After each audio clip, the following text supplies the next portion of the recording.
वैकुंठ गुणानु वर्णने, वैकुंठ गुणानु वर्णने। हरे कृष्ण। श्रीमद् भागवतम ধারাবাহিক শ্রীমদ্ ভাগবতম কথায় আপনাদের সবাইকে স্বাগতম এবং সরস্বতী প্রণাম। আমরা আজকে শ্রীমদ্ ভাগবতমের পরবর্তী অংশে আমরা দেখব, গতকালকে আমরা প্রথম শ্লোকে জন্মাদস্য যতন্বয়াৎ শ্লোক নিয়ে আলোচনা করেছি গত পরশু, যা হচ্ছে শ্রীমদ্ ভাগবতমের প্রতিপাদ্য বিষয়ে ভগবান শ্রীকৃষ্ণের সর্বেশ্বরত্ব, তার পরমেশ্বরত্ব এবং তার শ্রীচরণে শুদ্ধ ভক্তি করাই জীবনের একমাত্র লক্ষ্য, তার পাদপদ্মে শরণাগত হয়, সে সম্পর্কে আলোচনা করা হয়েছে। আজকে আমরা এই দ্বিতীয় শ্লোকে দেখব যে শ্রীমদ্ ভাগবতমের যে অডিয়েন্স কারা শ্রীমদ্ ভাগবতমকে গ্রহণ করেন এবং শ্রীমদ্ ভাগবতম গ্রহণ করবার, শ্রীমদ্ ভাগবতম বা ভগবান শ্রীকৃষ্ণ শ্রীমদ্ ভাগবতম অভিন্ন, তাকে গ্রহণ করবার পন্থা কি পন্থায় কোন ভাবে তাকে গ্রহণ করতে হয় এবং শ্রীমদ্ ভাগবতম অধ্যয়ন করার দ্বারা আমরা কি লাভ করতে পারি সেই সম্পর্কে আমরা শুনব। ওম নমো ভগবতে বাসুদেবায়, ওম নমো ভগবতে বাসুদেবায়,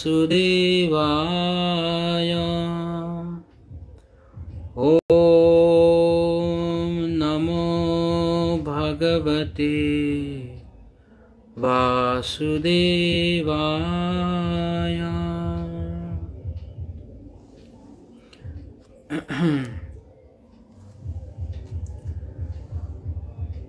ধর্মা প্রজ্জিত কৈতবহত্র পরমো নির্মৎশরণম সতাম, বেদ্যম বাস্তবমত্র বস্তু শিবদম তাপত্রয়োন্মূলনম। শ্রীমদ্ভাগবতে মহামুনিকৃতে কিং वा परैरीশ্বরः সদ্যো হৃদি অবরুধ্যতে অত্র কৃতিভিঃ শুশ্রূষবিতক্ষণাৎ। প্রথম তিনটি শ্লোক শ্রীমদ্ ভাগবতমের কিছুটা বড় আছে, বিশেষ করে প্রথম দুটো শ্লোক অন্যান্য শ্লোকের চাইতে আকৃতিতে বড়। এখানে এই শ্লোকে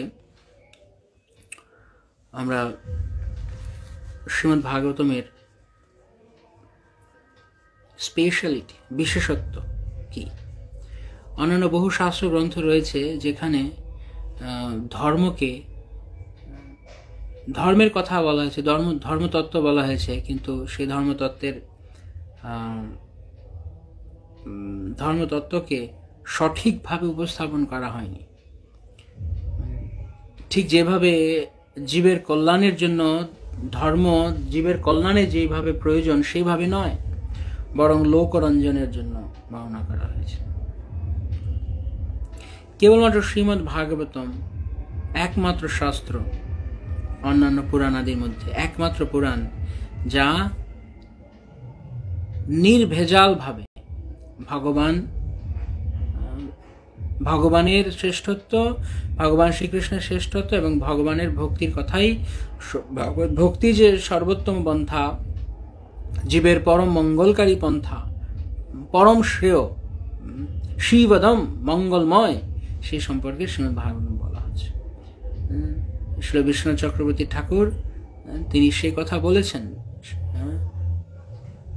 শ্রীমদ্ ভাগবতম পুরাণম অমলম যদ বৈষ্ণব। শ্রীমদ্ ভাগবতম আরাধ্য ভগবান ব্রজেশস্তনয় স্তদ্ধাম বৃন্দাবন রম্মা কাচিত উপাসনা ব্রজবধূবর্গেণ যা কল্পিতা। এবং শ্রীমদ্ ভাগবতম হচ্ছে তার প্রমাণ, এই কথার প্রমাণ হচ্ছে শ্রীমদ্ ভাগবতম। এবং প্রেম হচ্ছে জীবনের পরম প্রাপ্তি, প্রেমা পুমার্থ মহান। শ্রী চৈতন্য মহাপ্রভুর মতমিদম, এটি শ্রীমদ্ মহাপ্রভুর মত, শ্রীমন মহাপ্রভুর মতম ইদম তত্র আদর না পর, আর কোনো কিছুতে আমরা আদর করি না, আর কোনো কিছুকে আমরা গ্রহণ করি না, বিশ্বনাথ চক্রবর্তী ঠাকুর বলছেন। তো এই শ্লোকের বিশেষত্ব কি দেখুন, ইন্টারেস্টিং ব্যাপার যে ধর্মশাস্ত্রে ধর্মের কথা বলা হবে, তাই তো, এটাই স্বাভাবিক। কিন্তু এমন এক ধর্ম, এমন এক গ্রন্থ শ্রীমদ্ ভাগবতম, যেখানে ধর্মের কথাকে, ধর্মকে না করে দেওয়া হচ্ছে, ধর্ম প্রজ্জিত সম্পূর্ণরূপে বর্জন করা, সম্পূর্ণরূপে বিদায় করা সমস্ত ধর্ম প্রজ্জিত কৈতব। কোন ধর্ম? কৈতব ধর্ম, ছলনার ধর্ম। কৈতব মানে ছলনা। কেন ছলনা ধর্ম বলা আছে, ছল ধর্ম বলা আছে, সে কথা শ্রীল প্রভুপাদ তাৎপর্যে বর্ণনা করেছেন। আমরা সে কথায় আসব। আগে আমরা এক একটা শব্দ ভেঙে এক একটা শব্দের মধ্য দিয়ে আমরা যাচ্ছি। ধর্ম প্রজ্জিত কৈতব, সেই সমস্ত কৈতব ধর্ম সম্পূর্ণরূপে বাদ দেওয়া হোক, বর্জন করা হোক, বিদায় দেওয়া হোক। সেই সমস্ত ধর্মের প্রতি যারা প্রকৃত তত্ত্বজ্ঞানী তারা কখনো আকৃষ্ট হন না। তারা আকৃষ্ট হন ভগবানের কথায়, শুদ্ধ, পূর্ণরূপে শুদ্ধ, নিষ্কলুষ, অমল, নির্মল ভগবানের কথায় তারা আকৃষ্ট হন। পরম নির্মৎসরণাম শতাম মানে যারা ভগবানের প্রিয়জন, শুদ্ধ ভক্ত, তাদের বলা হয় শতাম, সৎ। যেমন আমরা তৃতীয় স্কন্ধে পাই, এরকম শ্লোকে রয়েছে শতাং প্রসঙ্গান মম, আমার ভক্তেরা, আমার শুদ্ধ ভক্তেরা, তারা সর্বদা আমার কথা প্রসঙ্গান মম, আমার প্রসঙ্গে আলোচনা করে, সে কথা বলা আছে। পরম নির্মৎসরানাম শতাম, সর্বোচ্চ রূপে তারা নির্মৎসর ব্যক্তি। কেন নির্মৎসর? খুব ইন্টারেস্টিং ব্যাপার, আলোচনায় আসবে। যাদের হৃদয়, দেখুন শব্দটি হচ্ছে নির্মৎসর। মৎসর মানে ঈর্ষা করা কাউকে, ঈর্ষা করা। ঈর্ষা মানে অন্যের ভালো দেখলে তার ভালো লাগে না, ঈর্ষা করে, তাকে বলে ঈর্ষা। অন্যের ভালোতে সহ্য করতে পারে না। কিন্তু নির্মৎসর মানে তাহলে কি হওয়া উচিত ছিল? যে অন্যের ভালো দেখতে পারে, তিনি নির্মৎসর। মৎসর মানে যে অন্যের ভালো দেখতে পারে না। নির্মৎসর অর্থ হওয়া উচিত ছিল যে অন্যের ভালো দেখতে পারে, কিন্তু এর অনুবাদ করেছেন শ্রী প্রভুপাদ, যার হৃদয় সম্পূর্ণভাবে নির্মল হয়েছে। কেন এই কথাটি এরকম কেন হলো? এই শব্দ অনুযায়ী তো এরকম হওয়ার কথা ছিল না, শব্দের অর্থটি অন্যরকম হওয়ার কথা ছিল। কিন্তু প্রভুপাদ অনুবাদ করেছেন যার হৃদয় সম্পূর্ণভাবে নির্মল হয়েছে। আসবো সেই সমস্ত কথায়। বেদম বাস্তবম অত্র, বেদম মানে তাদের দ্বারাই কেবল বোধগম্য হয়, যারা সম্পূর্ণরূপে নির্মৎসর, যাদের হৃদয়ে নিষ্কলুষ, সমস্ত কলুষতা মুক্ত হয়েছে। বেদম তারা বুঝতে পারে না। বাস্তবম, বাস্তব, কেবলমাত্র ভগবত কথা, কেবলমাত্র ভগবত ভক্তি হচ্ছে বাস্তব বস্তু। বাস্তবম, বেদম বাস্তবম অত্র বস্তুম, এই যে বাস্তব বস্তু, তা শিবদম, তা মঙ্গল প্রদান করে, মঙ্গলকারী। শিবদম তাপত্র উন্মূলনম, ত্রিতাপ ক্লেশ থেকে মুক্ত করে। তাহলে শ্রীমদ্ ভাগবতমেরই গুণ বর্ণনা করা আছে প্রকারান্তরে। কি? শ্রীমদ্ ভাগবতম হচ্ছে বাস্তব বস্তু, যা বাস্তব বস্তু, পরম বাস্তব বস্তুকে নিয়ে যে আলোচনা করে, তার শ্রীমদ্ ভাগবতম। বাস্তবমাত্র বস্তু শিবদম, পরম মঙ্গলময়, মঙ্গল প্রদানকারী। শিব মানে মঙ্গল, শিব মানে মঙ্গল, আর যে মঙ্গল প্রদান করে তাকে বলে শিবদম। শিবদম, যেমন ভগবান শিব, তার নাম, তিনি পরম মঙ্গলময়, তিনি তার সমস্ত কিছু মঙ্গল। যদিও আপাত দৃষ্টিতে মনে হচ্ছে তিনি ভূত প্রেত পিশাচ নিয়ে থাকেন, কিন্তু তিনি আসলে মঙ্গলময়। যেখানে ভগবান শিব সেখানেই মঙ্গল। শিবদম তাপত্র উন্মূলনম, সমস্ত ত্রিতাপ ক্লেশকে উন্মূলনম, সম্পূর্ণরূপে উৎপাটিত করবে। তাপত্রয় প্রশমন নয়, উন্মূলনম, কমাবে না। আমাদের আধুনিক বিজ্ঞান ব্যবস্থায় যে কোনো না কোনো একটা ঝামেলা কমানোর চেষ্টা করা হচ্ছে, এটা কমানো না, একদম উন্মিলন, মানে উৎপাটিত করবে। শ্রীমদ্ ভাগবতে মহামুনি কৃতে কিংবা পরৈরীশ্বর। মহামুনি ব্যাসদেব কর্তৃক, শ্রীল ব্যাসদেব তিনি এই শ্রীমদ্ ভাগবত রচনা করেছেন।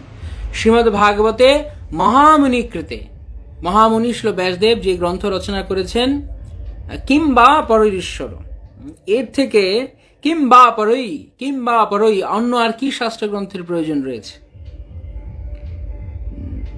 যার দ্বারা এই গ্রন্থ অধ্যয়নের দ্বারা কি হবে? ঈশ্বর কিংবা পরৈ, এর থেকে আর কি দরকার আছে, অন্য আর কি দরকার আছে? ঈশ্বর সদ্যো হৃদি অবরুদ্ধতে, ভগবান এই গ্রন্থ অধ্যয়নের দ্বারা ভগবান তৎক্ষণাৎ হৃদয়ে, ভক্তের হৃদয়ে অবরুদ্ধ হবেন, মানে অবস্থান করবেন, রুদ্ধ হয়ে যাবেন, ভক্তের হৃদয়ে থাকবেন। সদ্যো হৃদি অবরুদ্ধতে শুশ্রূষুভি তৎক্ষণাৎ, কৃতিভি শুশ্রূষুভি তৎক্ষণাৎ। কৃতিভি মানে যারা কৃতকার্য বলে না, কৃতকার্য মানে সুকৃতি সম্পন্ন ব্যক্তি, যাদের সুকৃতি রয়েছে তারা যদি শুশ্রূষুভি শ্রদ্ধা সহকারে শ্রবণ করেন, তাহলে কি হবে? তৎক্ষণাৎ তারা ভগবানকে তাদের হৃদয়ে অবরুদ্ধ করতে পারবেন। এইটি হচ্ছে শ্রীমদ্ ভাগবতম প্রদান করতে পারে। তাহলে শ্রীমদ্ ভাগবতের মহিমা কি? শ্রীমদ্ ভাগবতের মহিমা আমরা এখানেই বুঝতে পারছি যে শ্রীমদ্ ভাগবতম তিনি অন্যান্য গ্রন্থের মধ্যে অন্য কিছু নয়, তিনি ভগবানকে প্রদান করতে পারেন। এই ভাগবত অমল পুরাণ শ্রীমদ্ ভাগবত। অনুবাদ: জড় বাসনাযুক্ত সব রকমের ধর্ম সম্পূর্ণভাবে বর্জন করে এই ভাগবত পুরাণ পরম সত্যকে প্রকাশ করছে, যা সর্বতোভাবে নির্মৎসর ভক্তরা হৃদয়ঙ্গম করতে পারেন। পরম সত্য হচ্ছেন পরম মঙ্গলময় বাস্তব বস্তু। সেই সত্যকে জানতে পারলে ত্রিতাপ দুঃখ সমূলে উৎপাটিত হয়। প্রত্যেকটি কথা অত্যন্ত গুরুত্বপূর্ণ। কিভাবে আমরা আমাদের দুঃখ দূরে যাবে, কিভাবে আমাদের ত্রিতাপ ক্লেশ উৎপাটিত হবে, যদি আমরা পরম সত্যকে জানতে পারি। পরম সত্যকে জানা মানে কি, তাও আমরা আলোচনায় আসবে। সেই সত্যকে জানতে পারলে ত্রিতাপ দুঃখ সমূলে উৎপাটিত হয়। মহামুনি বেদব্যাস তার উপলব্ধির পরিপক্ক অবস্থায় উইদিন ব্র্যাকেট এই শ্রীমদ্ ভাগবতম রচনা করেছেন এবং ভগবত তত্ত্ব জ্ঞান হৃদয়ঙ্গম করতে এই গ্রন্থটি যথেষ্ট। কিংবা পরৈ, আর শাস্ত্রের কি প্রয়োজন? এই একটি গ্রন্থই যথেষ্ট ভগবত তত্ত্ব জ্ঞান হৃদয়ঙ্গম করতে। সুতরাং অন্য কোনো শাস্ত্র গ্রন্থের আর কি প্রয়োজন? কেউ যখন শ্রদ্ধাবনত চিত্তে এবং একাগ্রতা সহকারে এই ভাগবতের বাণী শ্রবণ করেন, তখন তার হৃদয়ে ভগবত তত্ত্বজ্ঞান প্রকাশিত হয়। কিভাবে? শ্রদ্ধাবনত চিত্তে এবং একাগ্রতা সহকারে। শ্রদ্ধা মানে কে জানেন শ্রদ্ধা মানে কি? যার যার জানা আছে শ্রদ্ধা মানে কি লিখতে পারেন। ওকে, অনেক ভক্তরা দেখছি যারা আজকে আলোচনায় উপস্থিত হয়েছেন, ভাগবত কথা যারা রয়েছেন, নবকিশোর প্রভু, রাধা কিঙ্করী মাতাজি, সুব্রত কুমার দাস প্রভু, মহারানী যোদানী উর্মি মাতাজি, শুভমণ্ডল প্রভু, পূজা মাতাজি, সৌম্যা ললিতা মাতাজি, রুদ্রদীপ কৃষ্ণ চৈতন্য প্রভু, রানু বিশ্বাস মাতাজি, শম্পা মাতাজি, পূর্ণিমা রয় চৌধুরী মাতাজি, রুনুদেব শর্মা, চন্দ্রপতি নিমাই দাস, মনাকর্ষণী রাধা দেবী দাসী, ধামেশ্বর গৌরহরি দাস, প্রেমময়ী শচী দেবী দাসী, বিট্টু কীর্তনিয়া, মনমোহিনী রাধিকা দেবী দাসী, স্নিগ্ধা জানা, মিলন রানী, রূপক দে, অপরা বিষ্ণুপ্রিয়া, মিশেল কৃষ্ণ দাস, অভিরাম চৈতন্য দাস, সুচিত্রা বেদে গান্ধারিকা মাতাজি,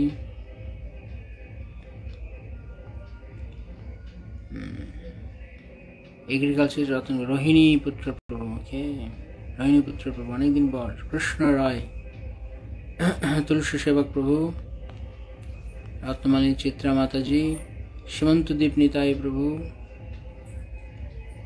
সমাপ্তি জানা মাতাজি, আনন্দ মল্লিক, স্নিগ্ধা জানা মাতা। বিশ্বাস, দৃঢ় বিশ্বাস, এক্স্যাক্টলি দৃঢ় বিশ্বাস। শ্রদ্ধা মানে দৃঢ় বিশ্বাস।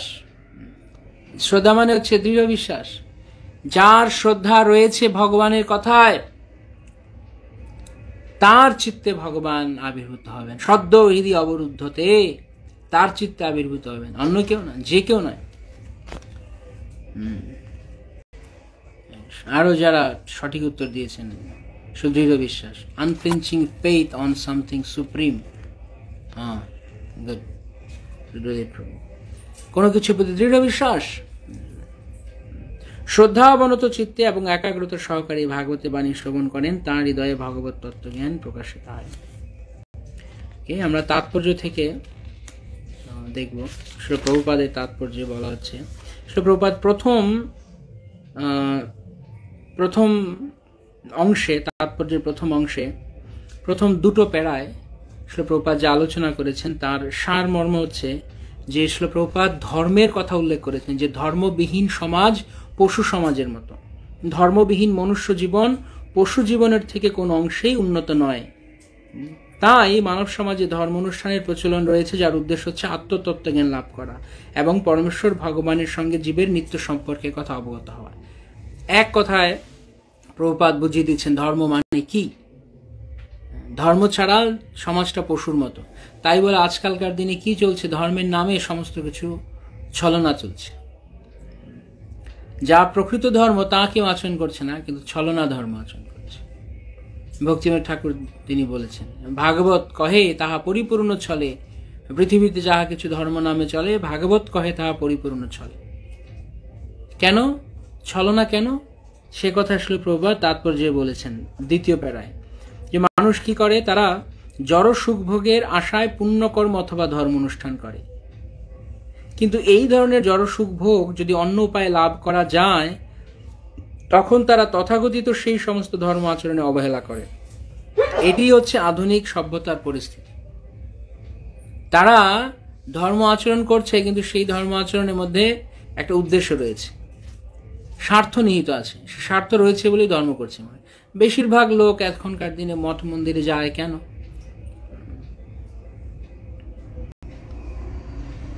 ভক্ত হতে না ভগবানকে ভালোবাসতে? না, কেননা ধর্ম করা একটা কারো কারো কাছে এটা একটা ফ্যাশন স্টাইল, জীবনের একটা স্টাইল।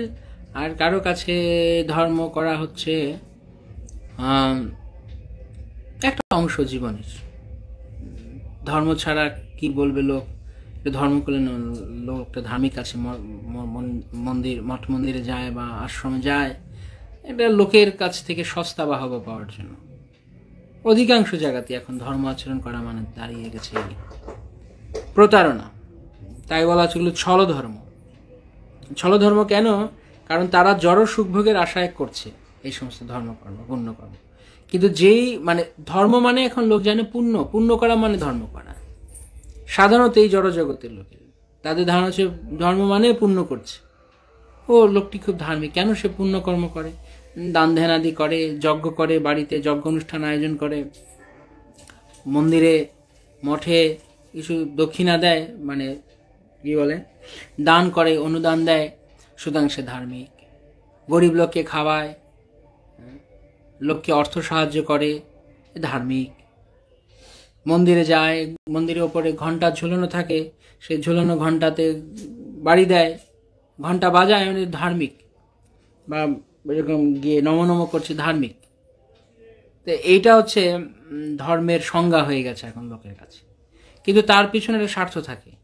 ওই প্রণামী বাক্সে যদি কিছু টাকা ফেলবে তো জানবে, সে ভাবে যে আমি এই টাকা দিলাম আর ভগবান আমার যেন কিছু পাই। তাই বিশেষ করে দেবদেবীর প্রতি আকৃষ্ট আজকালকার দিন লোক। তাই যা কিছু ধর্মের নামে আজকালকার দিনে চলছে, শ্রীল প্রভুপাদ বলছেন এগুলো সমস্ত কিছু জড়জাগতিক সুখ লাভের আশায় শুধু। একদম মানে পারফেক্টলি সেইড। প্রভুপাদ যা বলেছেন বিন্দুমাত্র ভুল নেই।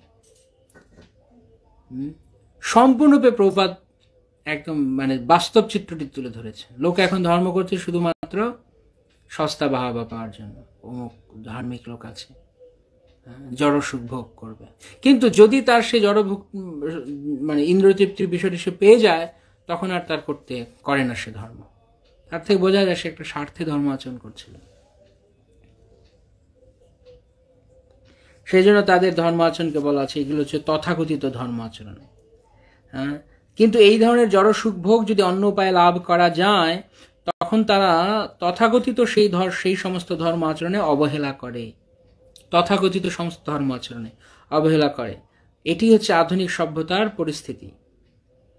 তাই তারপর প্রভুপাদ বলছেন, মানুষ যথেষ্ট অর্থনৈতিক উন্নতি সাধন করেছে, তাই এখন আর তার ধর্মের প্রতি ততটা উৎসাহী নয়। মন্দির, মসজিদ অথবা গির্জাগুলি এখন প্রায় শূন্যই পড়ে থাকে। বরং এখন মানুষ কি তাদের পূর্বপুরুষদের তৈরি ধর্ম আচরণের স্থানগুলি থেকে কলকারখানা, দোকান, বাজার এবং প্রেক্ষাগৃহ মানে সিনেমা হল ইত্যাদির প্রতি তার অধিক উৎসাহী।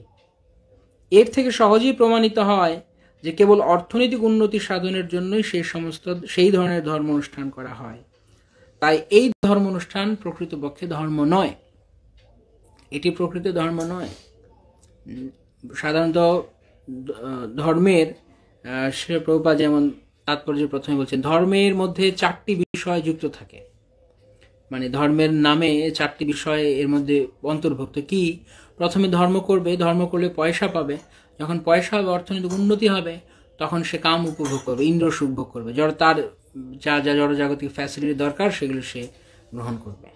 হ্যাঁ, ধর্ম, তারপরে অর্থ হলে ইন্দ্র সুখ ভোগ, কাম, এবং তারপর যখন জড়জাগতিকভাবে নিজেকে সুখী করার সর্বোচ্চ প্রয়াস করে যাবে, তারপরও সুখী হতে পারবে না, তখন বলবে এখন আমি এখান থেকে বিদায় চাই, মুক্তি চাই, এখানে আমি আর থাকতে চাই না, কারণ আমি ঢের চেষ্টা করেছি, আমি সুখী হতে পারছি না। অনেক সময় দেখা যায় অনেক লোককে, অনেক ধনী লোক অনেক চেষ্টা করেছে সুখে থাকার, কিন্তু কোনোভাবেই যখন সুখে থাকতে পারে না, অনেকভাবে জড়জাগতিকভাবে চেষ্টা করেছে, তার অর্থ সম্পদ রয়েছে, শেষে গিয়ে বলে না আমি এখন এসব থেকে আমি বিরক্ত হয়ে গেছি, আমি এখন ঘর ছেড়ে চলে যাব বা কোনো মন্দিরে চলে যাব। এর মধ্যে সে সুখ খোঁজার চেষ্টা করে। বিশেষ করে মায়াবাদীরা যারা অদ্বৈতবাদী, তারা এই জড়জগৎকে ভগবানের সেবা যুক্ত করতে জানে না। তাই তারা মনে করে যে আমরা এখন মুমুক্ষুর দিকে, তারা মুক্তি লাভ করতে চায়। সে কি মুক্তি? যা ভগবান হয়ে যাব, আমরা এখন ভগবানের সঙ্গে এক হয়ে যাব, মিশে যাব ভগবানে। তাই এই যে ধর্ম এবং তারপর অর্থের পরে ইন্দ্রিয় সুখ ভোগ এবং তারপর মোক্ষ, মুক্তি, এই 4টি বস্তুই একে একসঙ্গে বলা হয় চতুর্বর্গ বা 4 পুরুষার্থ। জীবনে সাধারণত মানুষ এই 4টি নিয়েই থাকে। কিছু ধর্ম আচরণ করলো কারণ পয়সা পাবে, কারণ তার জড়জাগতিকভাবে সে সুখে থাকবে, আনন্দ সুখ ভোগ করবে, এবং তারপর যদি সুখ না পায় তাহলে মরে যাবে, এবং মৃত্যুর আগে তখন একটাই চিন্তা থাকে, কি মুক্তি লাভ করব, মুক্তি পেতে চায়। তো এইগুলো হচ্ছে এখনকার দিনের সাধারণ মানুষের ধর্ম আচরণের এই 4টে ফলই দাঁড়ায়।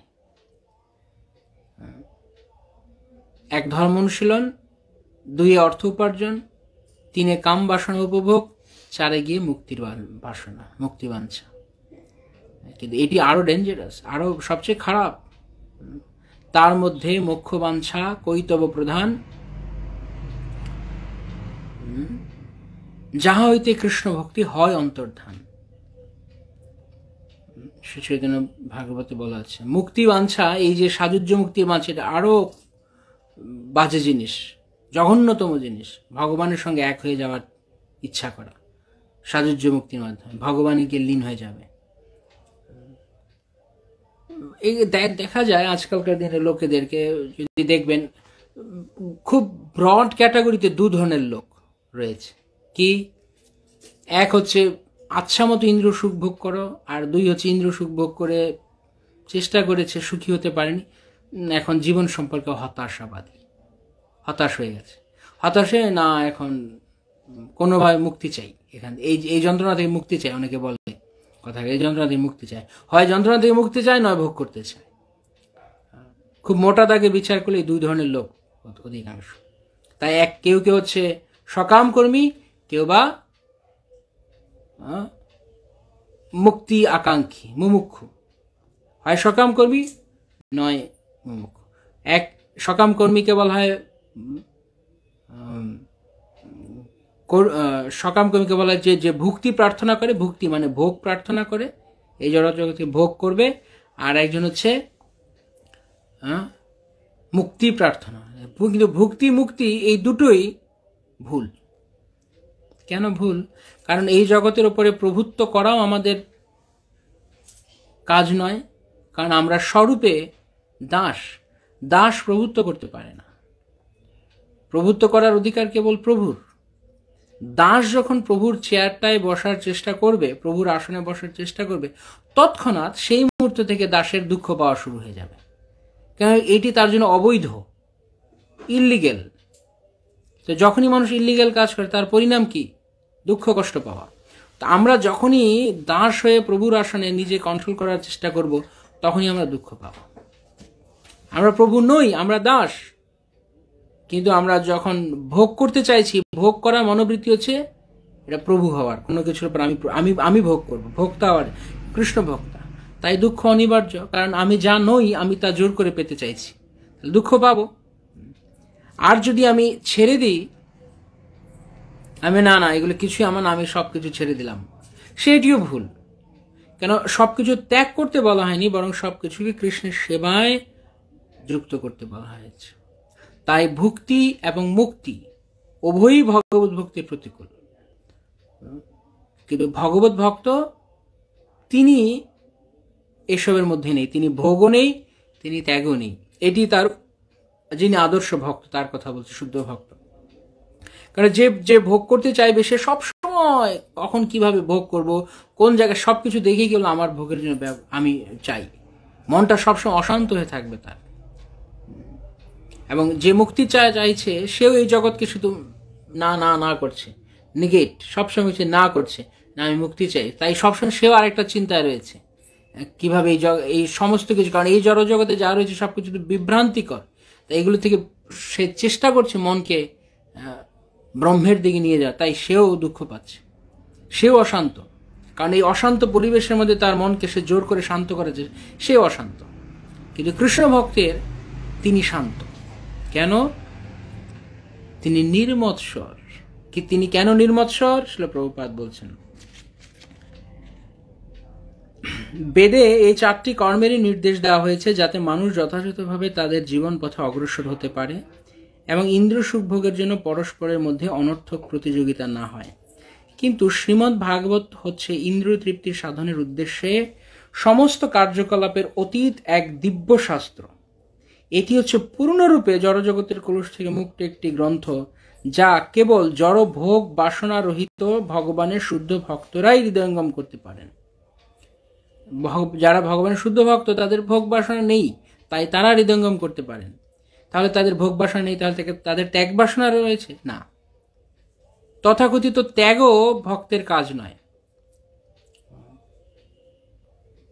যেমন শিল প্রভুপাদ তিনি বলতেন প্রায় সময় তার ক্লাসে, what you have that you want to give up, you want to renunciate, you want to renounce, what do you have that you want to renounce, এমন কি রয়েছে যা তুমি ত্যাগ করতে চাও। তাই প্রকৃতপক্ষে এই জগতে মানুষ কখন কিছু ত্যাগ করে, যখন তার কিছু থাকে। যার নেই সে কি ত্যাগ করবে? আমাদের তো কিছু নেই, তাহলে আমরা কি ত্যাগ করব? আমার বলতে তো কিছু নেই, আমি ত্যাগ করব কি? আবার এর ফায়দা নিয়ে অনেকে বলে তাহলে তো ত্যাগ করার কি আছে, সবই ভোগ করব। তাও নয়, কোনো কিছু এই জগতে ভোগের নয়, কোনো কিছু এই জগতে ত্যাগের নয়। ঠিক যেমন একটা উদাহরণ দিয়ে যদি আমরা বুঝতে চাই, কোনো এক রাজবাড়িতে, রাজপ্রাসাদে কর্মচারীরা কাজ করে, রাজকর্মচারীরা। এখন কর্মচারী যখন প্রাসাদের অভ্যন্তরে যা কিছু রয়েছে সেই সব কিছুকে তার কি করা উচিত? রাজার সেবায় ব্যবহার করা উচিত। কিন্তু সে যদি মনে করে না আমি রাজার সেবায়, না এগুলো আমি সব ত্যাগ করেছি, কি কথা, এই কথার কি মানে রয়েছে? সে ত্যাগ করেছে, তার তো নয়, এগুলো সব রাজার, সে কিভাবে বলতে পারে যে আমি ত্যাগ করেছি? আবার সে যদি নিজে নিয়ে ভোগ করতে চায়, এগুলো আমার, আমি ভোগ করব, সে যদি লুকিয়ে বাড়ি নিয়ে চলে যেতে চায় বা নিজে ভোগ করতে, তাহলে সেটিও ভুল। ঠিক তদ্রূপ ভগবানের এই রাজত্বে কোনো কিছু আমার বলে ভোগ করার নেই, আবার কোনো কিছু ফেলে দেওয়ার কোনো অর্থ নেই। তাই এই জগতের ধর্মগুলো দুভাগে বিভক্ত।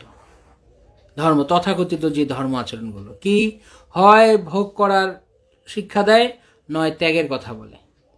যেমন অধিকাংশ ধর্ম ভোগের কথা বলে, অধিকাংশ ধর্ম দেখবেন, যেমন বৈদিক শাস্ত্রে যেমন বেদের কথা বলছে, বেদে 4টি কর্মের নির্দেশ দেওয়া হয়েছে। হ্যাঁ, কেন দেওয়া হয়েছে এখন অনেকেই প্রশ্ন করতে পারেন, বেদ তো আমাদের প্রধান ধর্মগ্রন্থ, তাহলে বেদ কেন পড়ল, বেদে কেন ভোগ করার কথা বলা হলো?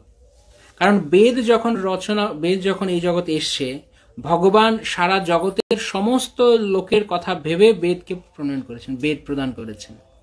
সবাই একই রকম বুদ্ধিমত্তা নয়, সবাই সত্যগুণ সম্পন্ন নয়, আবার সবাই রজগুণের, সবাই তমগুণের নয়, মিক্সড আছে, মিশ্রণ আছে। তো এই শুদ্ধ ভগবত ভক্তি বা প্রকৃত তত্ত্ব জানতে পারবে এরকম যোগ্যতার সম্পন্ন লোক সচরাচর নেই, বিরল।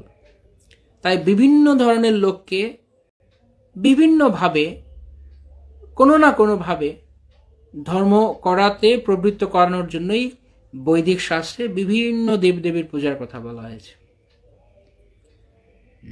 যেমন অনেক পুরাণ রয়েছে, যে সমস্ত পুরাণগুলোতে মহাদেব শিবকে প্রাধান্য দেয়া হচ্ছে, হ্যাঁ, সেগুলোকে বলা হয় তামসিক পুরাণ। শিব হচ্ছেন তমগুণের অধিষ্ঠাতা দেবতা, তাই জন্য সেগুলো হচ্ছে তামসিক পুরাণ। যে সমস্ত পুরাণে, 7টি পুরাণে, আরো 8টি পুরাণে, 6টি পুরাণে মহাদেবকে প্রাধান্য দেওয়া আছে, তাই সেগুলো তামসিক পুরাণ। 6টি পুরাণে ব্রহ্মাকে প্রাধান্য দেওয়া আছে, ব্রহ্মাকে সর্বশ্রেষ্ঠ বলা হচ্ছে, এগুলো রাজসিক পুরাণ, কেন রজগুণের অধিষ্ঠাতা ব্রহ্মাকে প্রাধান্য দেওয়া হচ্ছে।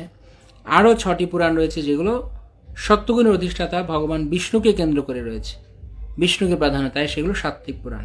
আর তার মধ্যে শ্রীমদ্ ভাগবতম হচ্ছে সর্বশ্রেষ্ঠ নির্মল অমল পুরাণ, যেখানে কোনো রকমের পূজা পন্থার দ্বারা কিছু না কিছু পাওয়ার কথা বলা হয়নি, কেবলমাত্র ভগবত ভক্তি করতে বলা হয়েছে, তাই এটি নির্মল পুরাণ, এটি অমল পুরাণ। তো যেটি বলছিলাম যে এই জগতের ধর্ম আচরণগুলো, বৈদিক শাস্ত্রগুলো মানুষকে এই ধর্ম করতে উৎসাহিত করছে। যজ্ঞ করো, কিছু দান করো, কোনো দেবদেবীর পূজা করো, কারণ করলে তুমি কিছু না কিছু লাভ পাবে। শিব, গণেশ, দুর্গা, লক্ষ্মী, সরস্বতী, কালী, এদের পূজা করো, বা আরো কি দেবদেবী আছে, এদের পূজা করো, তাহলে তুমি এই ফল পাবে। যেমন সূর্য পূজা করলে রোগ শোক দূর হয়ে যাবে, দুর্গা পূজা করলে তোমার জাগতিক সম্পদ প্রতিপত্তি বাড়বে, লক্ষ্মী পূজা করলে তুমি ধন সম্পদ পাবে, সরস্বতী পূজা করলে তুমি বিদ্যা পাবে। এভাবে বিভিন্ন জনে, কারণ যার যার প্রবণতা যেরকম, যে যেরকম পেতে চায়। সবাই ভগবান বিষ্ণুকে আরাধনা করবে এমন নয়।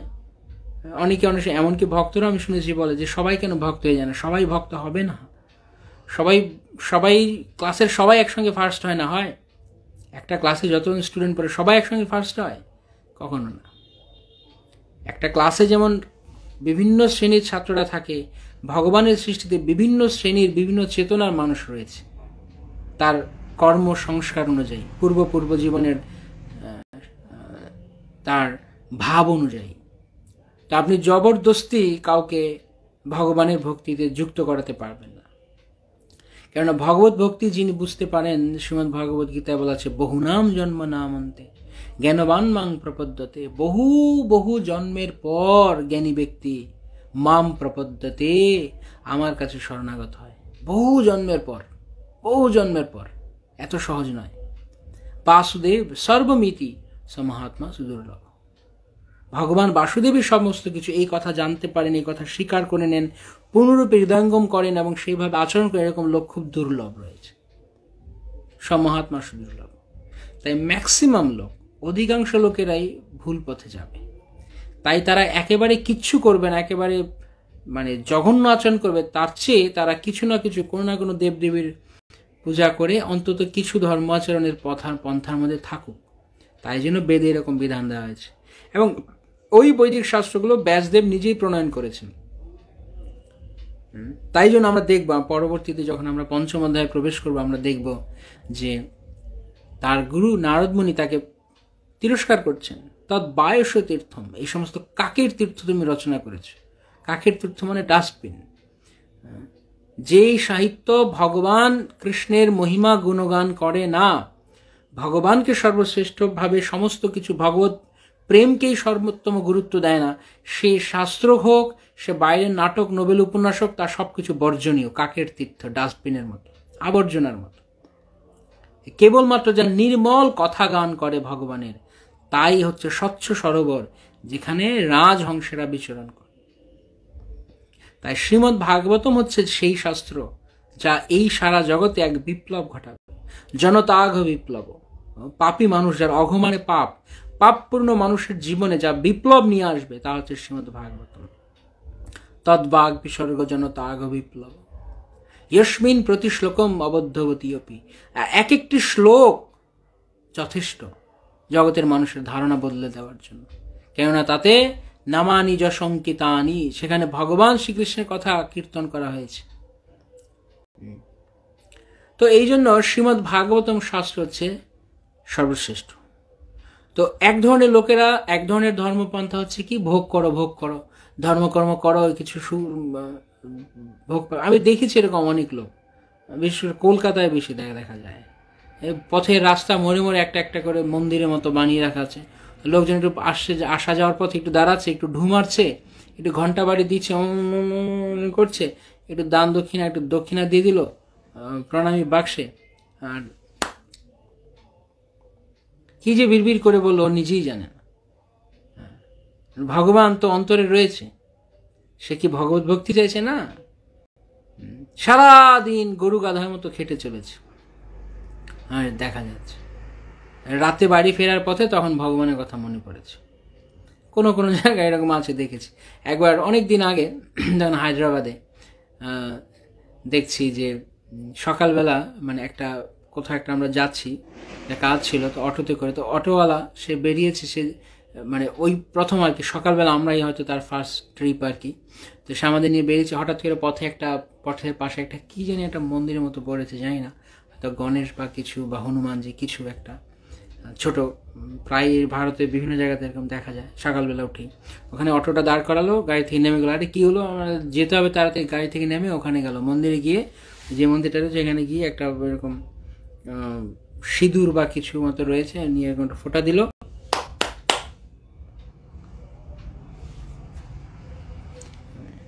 এটা করে প্রণাম করে চলে এলো। যাওয়ার পথে আবার হয়তো আসার পথে এরকম করবে, ব্যাস এইটুকু হচ্ছে তাদের ধর্ম আচরণ।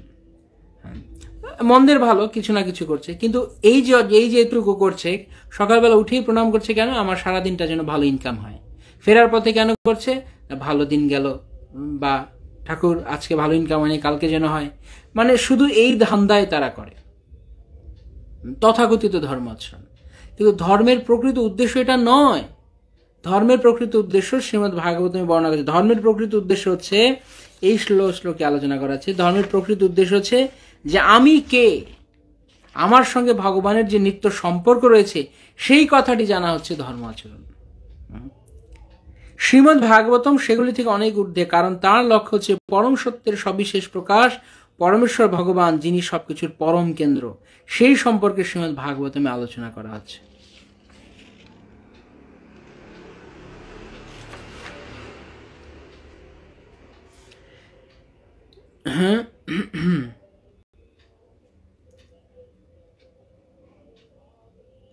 জড় জগতে ভ্রান্তিবশত কেউ মনে করতে পারে যে তিনি হচ্ছেন সবকিছুর অধীশ্বর, এবং তার ফলে তিনি নিরন্তর ত্রিতাপ দুঃখ ভোগ করেন। কিন্তু কেউ যখন হৃদয়ঙ্গম করতে পারেন যে তার যথার্থ স্বরূপে তিনি হচ্ছেন ভৃত্য, তৎক্ষণাৎ তিনি সমস্ত দুঃখ দুর্দশা থেকে মুক্ত হন। জীব যতক্ষণ জড়জগতের উপর প্রভুত্ব করার চেষ্টা করে, ততক্ষণ তার পক্ষে ভগবানের সেবক হবার কোনো সম্ভাবনাই নেই। তাহলে আমরা কি করছি, ধর্ম আচরণ করতে গিয়ে আমরা প্রভু হতে চাই, মানে আমরা ভোক্তা হতে চাইছি। তাই সে ধর্ম আমাদেরকে কখনো খুশি করছে না, আমাদের সুখী করছে না, প্রকৃত আনন্দ দান করছে না। কেননা বাকি এই কৃষ্ণ ভক্তি ছাড়া, শ্রীমদ্ ভাগবতমের যে বাণী, ভগবত ভক্তি, শুদ্ধ ভগবত ভক্তি ছাড়া বাকি যা কিছু ধর্ম আচরণ, তা আমরা যে ভগবানের নিত্য দাস সে কথাটিকে ভুলিয়ে রাখছি। কেন, তার ভোগের সুযোগ দিচ্ছে। আর যতই আমরা ভোগ করব, ভোগের সুযোগ আমরা যতই পাবো, ততই আমার সঙ্গে ভগবানের সম্পর্ককে আমি চাপা দিয়ে রাখবো, আমি ভুলে যাব। কারণ জড়জাগতিক বিষয় ভোগ ভগবানের প্রতি উন্মুখ হতে দেয় না, ভগবান মুখ হতে দেয় না, তা বিষয়োন্মুখ করে রাখে। কিন্তু এই জগতের ধর্মের নামে যা কিছু রয়েছে সেগুলো সব ভগবানকে ভুলবার ব্যবস্থা প্রকৃতপক্ষে। আসলে ভগবানকে ভোলার ব্যবস্থা, মনে হচ্ছে যেন ভগবানকে মনে করার, কিন্তু আসলে ভগবানকে ভোলার। কারণ ওই সমস্ত ধর্মাচরণগুলি দ্বারা আপনি খেয়াল করে থাকবেন, খেয়াল করে দেখবেন যে এই ধর্মাচরণগুলো করার দ্বারা লোকের আরো বেশি করে তাদের অর্থনৈতিক উন্নতি হচ্ছে, এবং অর্থনৈতিক উন্নতির কারণে তারা আরো বেশি করে ভোগ করছে, আরোই তারা ভগবানকে ভুলে যাচ্ছে। তাই প্রকৃত ধর্ম অর্থনৈতিক উন্নতি করায় না, বলতে গেলে প্রকৃত ধর্ম অর্থনৈতিক সর্বনাশ করে। এই কথা গ্রহণ করার মানুষ জগতে কম আছে। তাই জন্য সামান্য কিছু লোক, ছেঁকে নেওয়া কিছু লোক, তারা শ্রীমদ্ ভাগবতমকে গ্রহণ করবেন, যারা পরম নির্মৎসরা নাম, যারা নির্মৎসর ব্যক্তি, তারা গ্রহণ করবেন। কেন নির্মৎসর মানে কি, সে কথা তাৎপর্য বলা আছে। এই ধরনের মহাত্মারা সম্পূর্ণরূপে নির্মৎসর এবং তাদের হৃদয়বৃত্তি সম্পূর্ণরূপে নির্মল। কেননা এই জড়জগতের কোন রকম প্রতিযোগিতার অতীত তারা। জড়জগতের মানুষে মানুষে, পশুতে পশুতে, সম্প্রদায়ে সম্প্রদায়ে, জাতিতে জাতিতে নিরন্তর প্রতিযোগিতা হচ্ছে, কিন্তু ভগবানের ভক্তরা এই ধরনের প্রতিযোগিতার অতীত। কেন অতীত? এই জগতে সবাই এ বেশি ইনকাম করছে, ও কম ইনকাম করছে, ও কেন বেশি পাচ্ছে, আমি বেশি পাবো, ও কেন ভালোটা পেলো, আমি ভালোটা পাবো। এই যে মৎসরতা, ঈর্ষা, মাৎসর্য, এটা আসছে প্রতিযোগিতা থেকে। কিন্তু ভগবত ভক্তের প্রতিযোগিতার কিছু নেই, কেননা ওই রকম শুদ্ধ ভক্তের এই জগতে কিছু পাওয়ার নেই, কিছু দেওয়ারও নেই। তাই তাদের জন্য হচ্ছে শ্রীমদ্ ভাগবতম। আমরা আগের দিনই কথা আলোচনা করছিলাম। শ্রীমদ্ ভাগবতম কাদের জন্য? যাদের এই জড়জগতে কিছু পাবার নেই, কিছু দেওয়ার নেই, কিছু হারানোর নেই, এই জগতের সাথে তাদের কোনো সম্পর্ক নেই। তারা ভগবানের সঙ্গে তাদের নিত্য সম্পর্ককে স্থাপন করেছেন এবং সেই লক্ষ্যে তারা এগিয়ে যাচ্ছেন। তাই জন্য শ্রীমদ্ ভাগবতম শাস্ত্র তাদের জন্য। পরম নির্মৎসরানাম শতাম বেদ্যম বাস্তবমাত্র বস্তুম শিবদম। এটি হচ্ছে বাস্তব বস্তু, ভগবত ভক্তি হচ্ছে বাস্তব বস্তু, বাকি সবকিছু অবাস্তব। অনেক সময় অনেকে ভগবত ভক্তি কথা, আরে রাখো রাখো,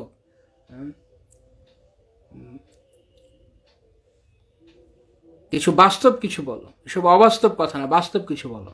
তথাকথিত যারা ধর্মাচরণকারী, বিশেষ করে সনাতন ধর্মের যারা একটুখানি অবস্থা সম্পন্ন পর্যায়ে রয়েছেন, মানে বেশ সমাজে প্রভাব প্রতিপত্তি আছে, সোশ্যাল স্ট্যাটাস আছে, সংসার প্রতিপালন করছেন, অফিস আদালতে ভালো একটা পজিশন আছে, মান মর্যাদা আছে, সমাজের কাছে একটা চেনা জানা ভালো মুখ, তাদের কাছে এই কথা যখন আপনি ভগবত ভক্তির কথা বলতে যাবেন, কামান প্রভু কি বলছেন আপনারা, এই সমস্ত কিছু বাস্তব বলুন, এই সমস্ত অবাস্তব অলিক কথাবার্তা বলে কি লাভ?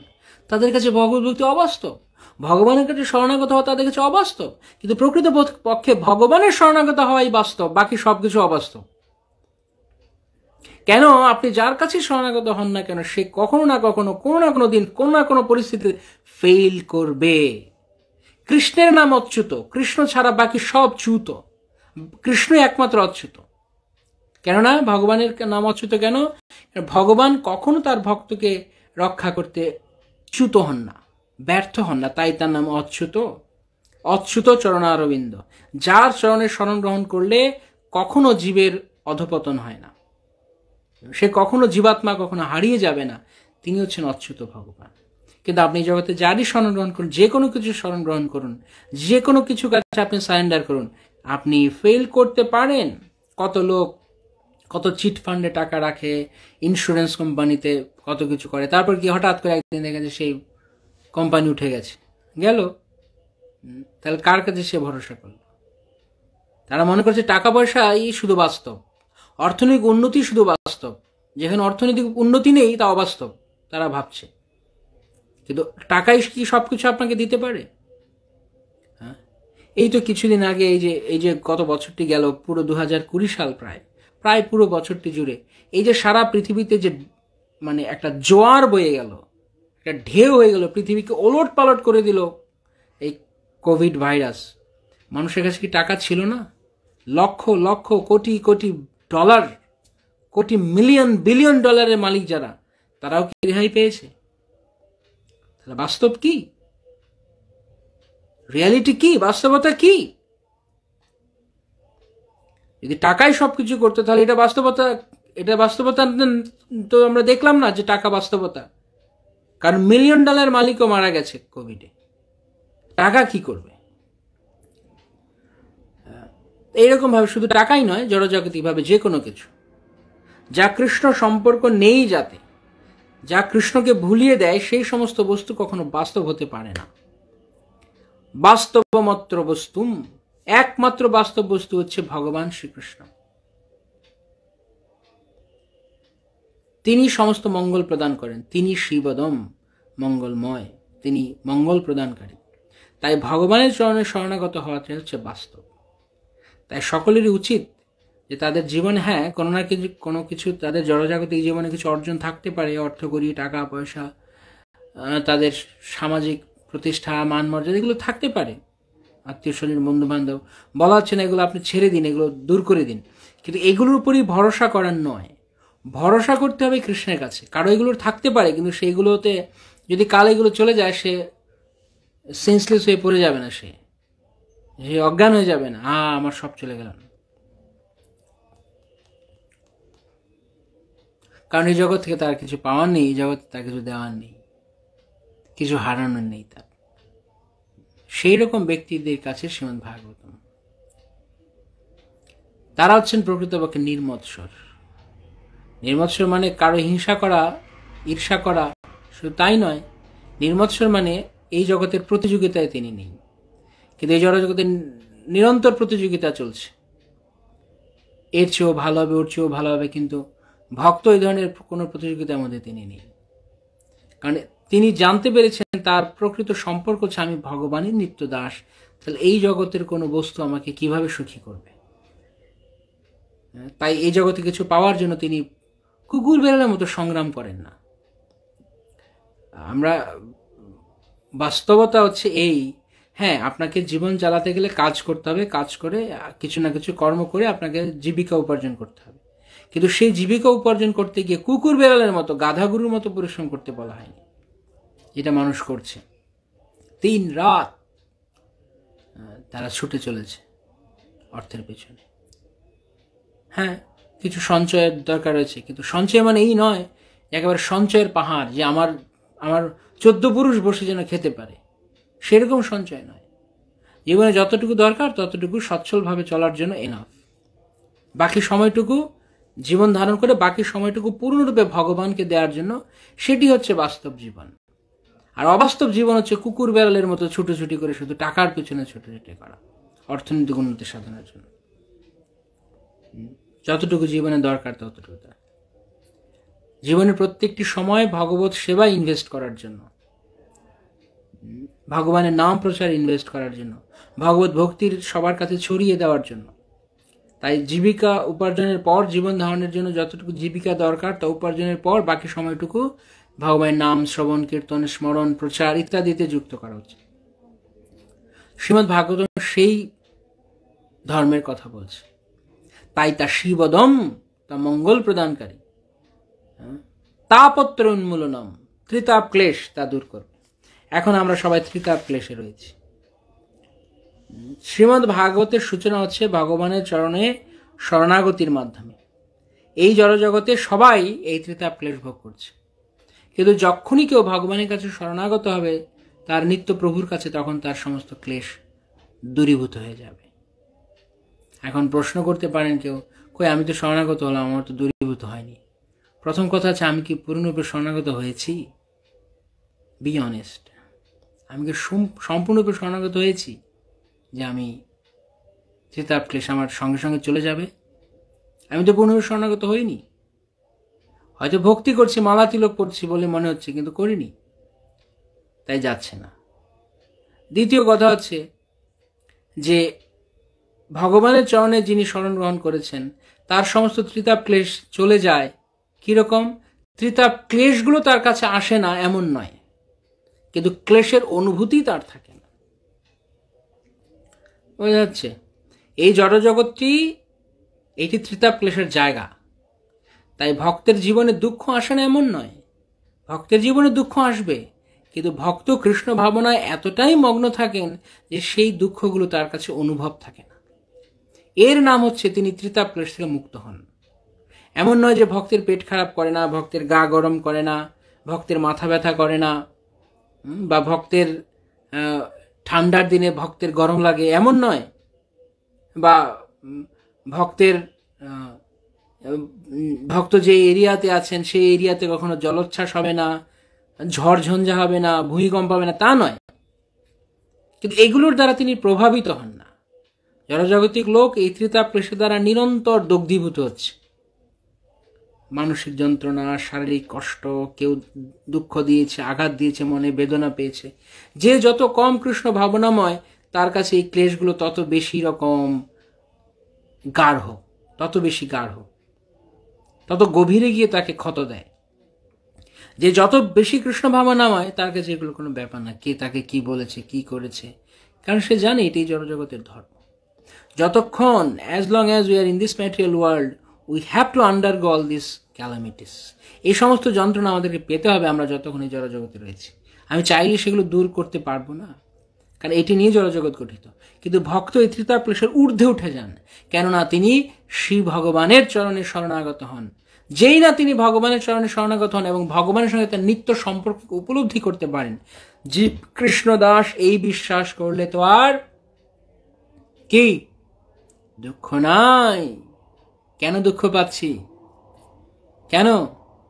কারণ আমি ভুলে গেছি আমি কৃষ্ণের, তাই আমি দুঃখ পাচ্ছি। আজকে একজন ভক্ত আমাকে ফোন করেছেন, এর আগে 2-1 দিন আগে করেছিলেন, আজকে আবার করলেন, খুব কান্না করছেন, দুঃখ পেয়েছি, কেউ কিছু করেছে, দুঃখ দিয়েছে। কিন্তু আমি জানি না ওই ভক্ত উনি এখন ক্লাসে আছেন কিনা, আমি জানি না। যদি আপনি থাকেন, আমি আবারও আপনার কথা আপনাকে আবার রিপিট করছি এখানে আবার, যে আমাদের দুঃখ পাবার অন্যতম কারণ আমি কৃষ্ণ ভুলে গিয়েছি। কৃষ্ণ ভুলি সেই জীব অনাদি বহির্মুখ, অতএব মায়া তারে দেয় সংসার দুঃখ। অতএব, অতএব শব্দের অর্থ কি? এই কারণে। সুতরাং এর মানে অতএব, কারণ তার মানে কিছু একটা করেছি তাই জন্য দুঃখ পাচ্ছি। কি করেছি? কৃষ্ণ ভুলে গেছি। কৃষ্ণ ভুলে গেছি তাই আপনি দুঃখ পাচ্ছেন, আপনি কান্না করছেন। আমরা প্রত্যেকে আমাদের এই দশা। কান্না করার সময় আমরা ওই ব্যক্তিকে শুধু ব্লেম করি যে ওনার কারণে আমি কাঁদলাম, কিন্তু সেই ব্যক্তিকে আমাকে যে কাঁদালো, আমি কাঁদলাম কেন? সেই ব্যক্তির উপর আমি অধিক ভরসা করেছি। তখন কে করতে বলেছিল ভরসা? না, উনি এমন আচরণ করেছে আমি ভরসা করেছি বা কিছু। উনি তো আপনাকে জোর করে ভরসা করাতে পারেন না যদি আপনি না ভরসা করেন, তাই নয় কি? আমি তো ভরসা করেছি, দুর্বলতাটা তো আমার। এখন আমি দুঃখ পেয়ে সেই ব্যক্তির উপর আমার দুঃখটা চাপিয়ে দিতে চাইছি যে উনার কারণে তাই এটা আমাদের রক্তে মজ্জাগত হয়ে গেছে। এটা আমাদের কিছু হলেই আমরা অন্যকে ব্লেম দিই, ওর কারণে এটা হয়েছে, ও আমাকে দুঃখ দিচ্ছে। কিন্তু দুঃখ পাওয়ার বন্দোবস্ত আমি করেছি, এখন দোষটা হয়ে গেল তার হয়ে গেল দোষটা। সে দুঃখ পাওয়ার মাধ্যম, দুঃখটা তো পাচ্ছি আমি, আর দুঃখ পাওয়ার রাস্তা করেছিলাম আমি। কারণ আমি ভগবানের চরণে শরণাগত হইনি, আমি ভগবানকে আপন বলে জানিনি, আমি অন্য কিছুকে ভগবানের জায়গায় বিশ্বাস রাখতে চেয়েছি, ভগবানের আসনে বসাতে চেয়েছি, প্রেম তাকে দিতে চেয়েছি, তাকে ভালোবাসতে চেয়েছি, ভরসা তাকে করতে চেয়েছি। দুঃখ অনিবার্য আসবেই আসবে যখন আমরা কৃষ্ণকে ভুলে যাব। তাই ব্লেমটা দয়া করে অন্য কারো কাছে নয়। কথায় বলে আপনি একটা আঙ্গুল কারো কাছে দিলে বাকি 4টে আঙ্গুল আপনার দিকে থাকছে। তাই আমি যখন কাউকে দিয়ে দিচ্ছি, শাস্ত্র সিদ্ধান্ত তা নয়। শ্রীমদ্ ভাগবত গীতা আসলো, প্রভুপাদ 3য় অধ্যায় তাৎপর্যে তিনি বর্ণনা করছেন একটি শ্লোকের তাৎপর্যে, যখন কোনো অপরাধীকে দণ্ড প্রদান করা হয়, যদি কোনো খুনির আসামিকে দণ্ড দেওয়া হয়, তখন জজ সাহেব, বিচারক তার মৃত্যুদণ্ড ঘোষণা করেন। যখন মৃত্যুদণ্ড ঘোষণা করা হলো, তখন সে যে ক্রিমিনাল, অপরাধী, সে কি করে? সে জজকে বলে, আপনার কারণে আমি আজকে দুঃখ পাচ্ছি, আপনি আমাকে মৃত্যুদণ্ড দিলেন। তার দোষ? দেখে জজ সাহেবের দোষ, বিচারকের দোষ?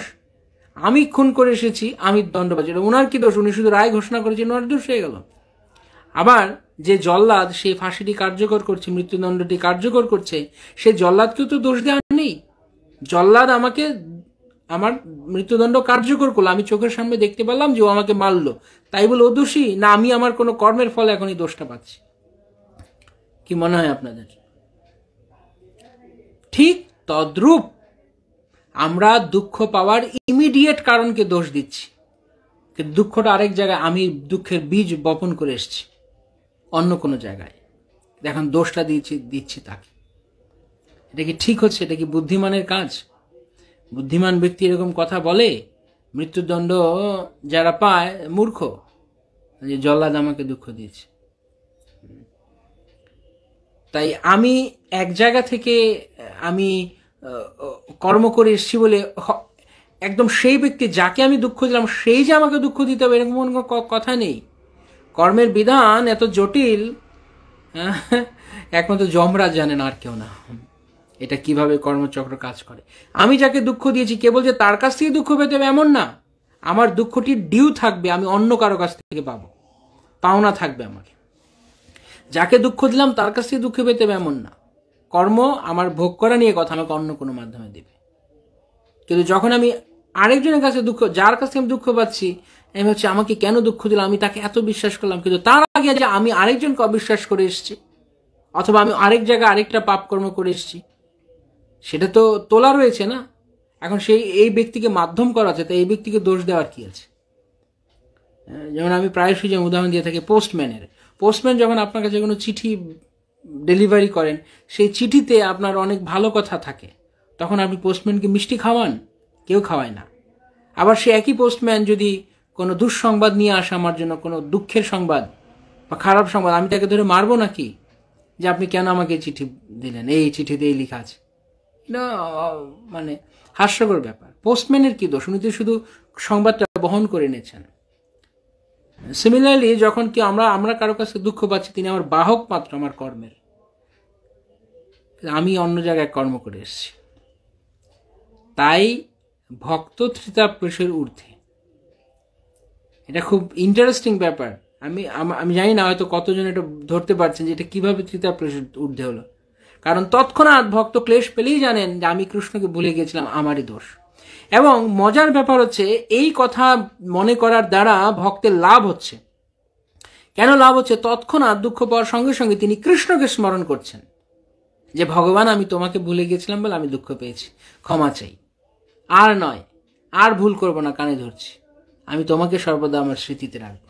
তাহলে এই দুঃখ তাকে কৃষ্ণ স্মরণ করালো।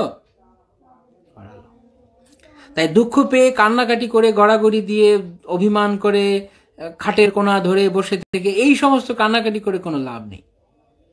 অনেকে আবার গিয়ে গলায় দড়ি নিয়ে নিচ্ছে, বিষ খেয়ে নিচ্ছে, এগুলো করে কোনো লাভ নেই। দুঃখ পেলে কৃষ্ণকে কি বলুন? Thank you so much. কি বলবেন?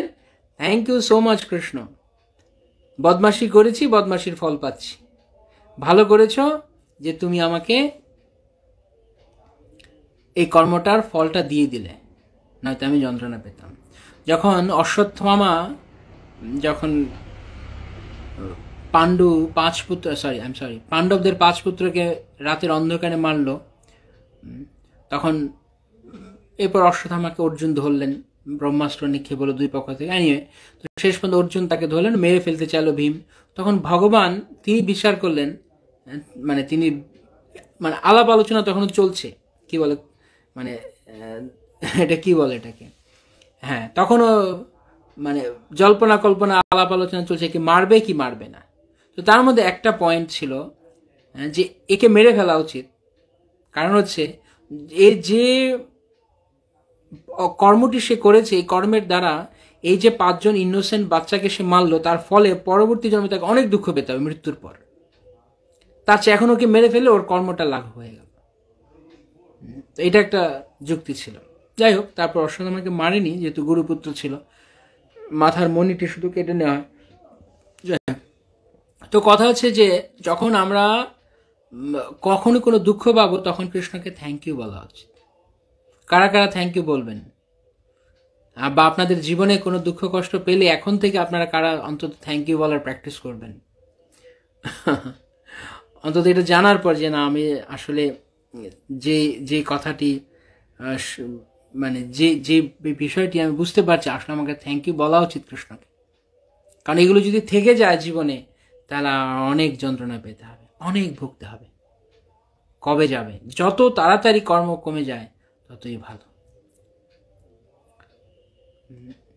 তাই প্রতিদিন কৃষ্ণকে থ্যাঙ্কস বলা উচিত। আমরা সবসময় আমাদের জীবনে কেবল অভিযোগ করতে পছন্দ করি, কেন এটা নেই, কেন এটা নেই, কেন কেন এই করলাম না, কেন ওই পেলাম না, এই এত মানে এই অভিযোগ ভালো নয়। একটা একটা মানে একটা প্রশ্ন করি, অনেস্টলি আপনারা চিন্তা করে দেখুন, মানে একদম হৃদয়ের থেকে চিন্তা করে দেখুন, আপনি কখন অভিযোগ শুনতে পছন্দ করেন? কেউ এসে আপনাকে অভিযোগ করছে, সবসময় শুধু জ্ঞান জ্ঞান জ্ঞান জ্ঞান করছে, অভিযোগ করছে আপনার কাছে এসে আপনার কথা, কেন তুমি এটা করলে, কেন আপনি এটা করলে না, কেন এটা হলো না। ভালো লাগে কারো অভিযোগ শুনতে সবসময়? হরে কৃষ্ণ। Thank you. অনেক ভক্তরা বলছেন আমি বলবো। Good, very good, thank you so much. বলা উচিত। কি বলা উচিত? এই যে আমি মাত্র যেটা বললাম। তো অভিযোগ পছন্দ করি না আমরা, না? কৃষ্ণ কেন অভিযোগ পছন্দ করবেন? আমরা অভিযোগ পছন্দ না করি, ভগবান কেন অভিযোগ পছন্দ করবেন? আরে আমরা এই জগতে তো কিছু করি না কারোর জন্য, তাই বলে তার অভিযোগ করে। আর কৃষ্ণ আমাদের জন্য সব করছেন। আমরা কখনো কৃষ্ণকে থ্যাঙ্কস দেই, ধন্যবাদ বলি হৃদয় থেকে যে কৃষ্ণ আমাদের হৃদয় পরমাত্মার রূপে সবসময় থাকেন, আমাদেরকে জিয়ে রেখেছেন, বাঁচিয়ে রেখেছেন? ধন্যবাদ বলি কখনো একবারও মনে করে? জানি না আপনার কারা কারা বলেন না, আমি অন্তত বলি না, আমার মনে থাকে না, আমি তো বলি না। তাহলে আমরা কি ধন্যবাদ দিই কৃষ্ণকে? আমরা দিই না। বাকি সবার কাছে সবকিছুর জন্য আমরা ধন্যবাদ দিই লোককে। আমার পকেট থেকে একটা কলম পড়ে গেছে হয়তো ভুলে, বা একটা 10 টাকার নোট, 100 টাকার নোট পড়ে গেছে, কেউ তুলে দিল, thank you thank you thank you so much বাবা। 100টা থ্যাংক ইউ, কারণ 100 টাকা তুলে দিয়েছে আমাকে, 100 খানা থ্যাংক ইউ। এই একটা কাগজের নোটের জন্য যদি তাকে এত থ্যাঙ্কস বলতে পারি, তাহলে যিনি আমার জীবনে আমাকে বাঁচিয়ে রেখেন তাকে কতবার থ্যাঙ্কস বলা উচিত, কতবার বলা উচিত তাকে। সেখানে থ্যাঙ্কস তো বলি না, শুধু তার কাছে কি অভিযোগ, কেন কৃষ্ণ এটা করলে, কেন ভগবান এটা হলো। কেমন লাগবে তার শুনতে? ঠিক যেমন আপনার আমার কাছে অভিযোগ শুনতে ভালো লাগে না, ভগবানের কাছে অভিযোগ শুনতে ভালো লাগে না। তাই ভক্তির চরম পরীক্ষা হচ্ছে যখন আপনি কখনো কোনো কিছুর জন্য কৃষ্ণকে দায়ী করবেন না, কৃষ্ণকে অভিযোগ জানাবেন না। যা কিছু ভগবানের জীবনে দিচ্ছেন তাই তার পরম আশীর্বাদ বলে ভক্ত গ্রহণ করেন, এবং যিনি তা গ্রহণ করতে পারেন এবং গ্রহণ করে আবার কায় মনোবাক্যে আনন্দিত চিত্তে ভগবানকেই ভজনা করেন, তিনি এই জগৎ থেকে মুক্তি লাভের যোগ্য উত্তরসূরি। তত্ত্বে অনুকম্পাং সুসমীক্ষমান ভুঞ্জান এবাত্মকৃত বিপাকম, আত্মকৃত বিপাকম হৃদ্বাগ বপুবীর বিদদন নমস্তে মুক্তিপদেশ জীবিত যুদ্ধায় ভাগ, জীবিত যে মুক্তিপদেশ দায় ভাগ। সেই ব্যক্তি জগৎ থেকে মুক্তি লাভের অধিকারী। আমি বলছি না, ব্রহ্মাজি বলেছেন, বানানো কথা নয়। সমস্ত দুঃখ কষ্ট দিলেও তিনি অনুকম্পা বলে গ্রহণ করেন, ভগবানের কৃপা বলে গ্রহণ করেন। হে ভগবান, তুমি আমাকে কৃপা করেছ, দুঃখ দিয়েছ মানে তুমি আমাকে কৃপা করেছ। অনুকম্পাম। এবং শুধু অনুকম্পা বলে গ্রহণ করেন না, তিনি ধৈর্য সহকারে অপেক্ষা করেন কৃষ্ণ কবে কৃপা করবেন। সুসমীক সমান, অত্যন্ত ধৈর্য সহকারে তিনি অপেক্ষা করেন। কেউ কেউ জিজ্ঞেস করে, কত ধৈর্য ধরবো প্রভু, আর কত ধৈর্য ধরবো জীবনে? জানেন কত ধৈর্য ধরতে হবে? কত ধৈর্য ধরতে হবে, কতটুকু পরিমাণ ধৈর্য ধরতে হয় জীবনে?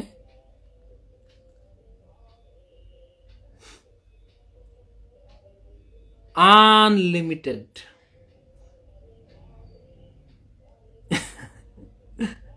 আনলিমিটেড ধৈর্য ধরতে হবে, অসীম ধৈর্য ধরতে হবে। তবে হ্যাঁ, ভগবান আপনাকে সেই সহ্য ক্ষমতাও দিয়ে দেবেন।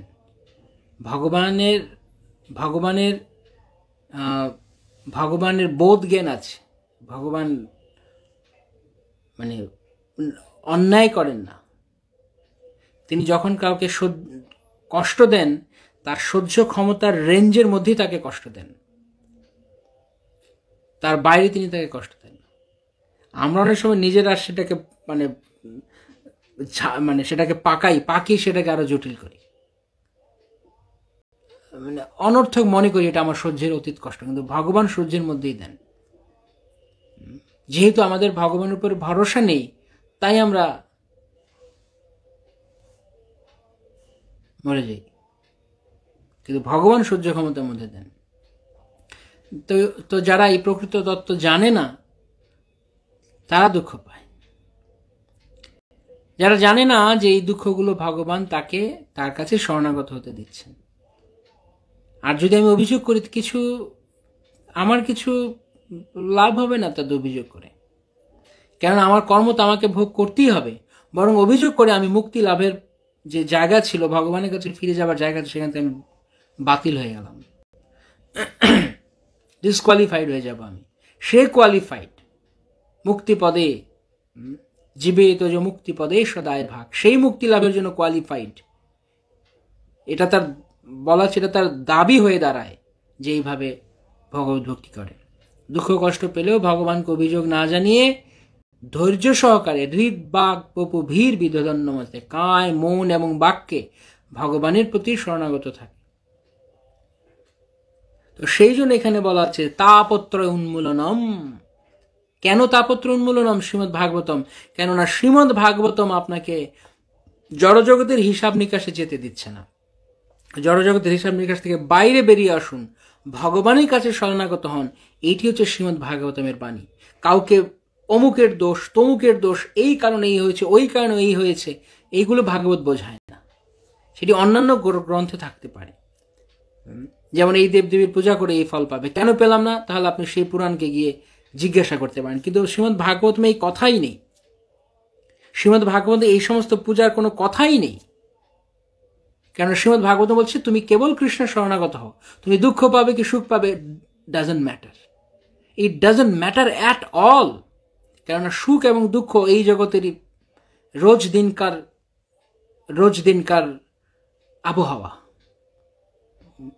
একটা মুদ্রার এই পিঠ আর ওই পিঠ। সুখ কি, দুঃখ কি? এই জগতে সুখ বলে কিছু আছে? নেই। এই জগতে দুঃখ বলে কিছু আছে? নেই। কেননা ভক্ত সমস্ত কিছুর ঊর্ধ্বে থাকেন। আমি আজকে যাকে দেখুন, এটা আমি কালকে আলোচনা করেছি, গত পরশুদিন মনে হয়।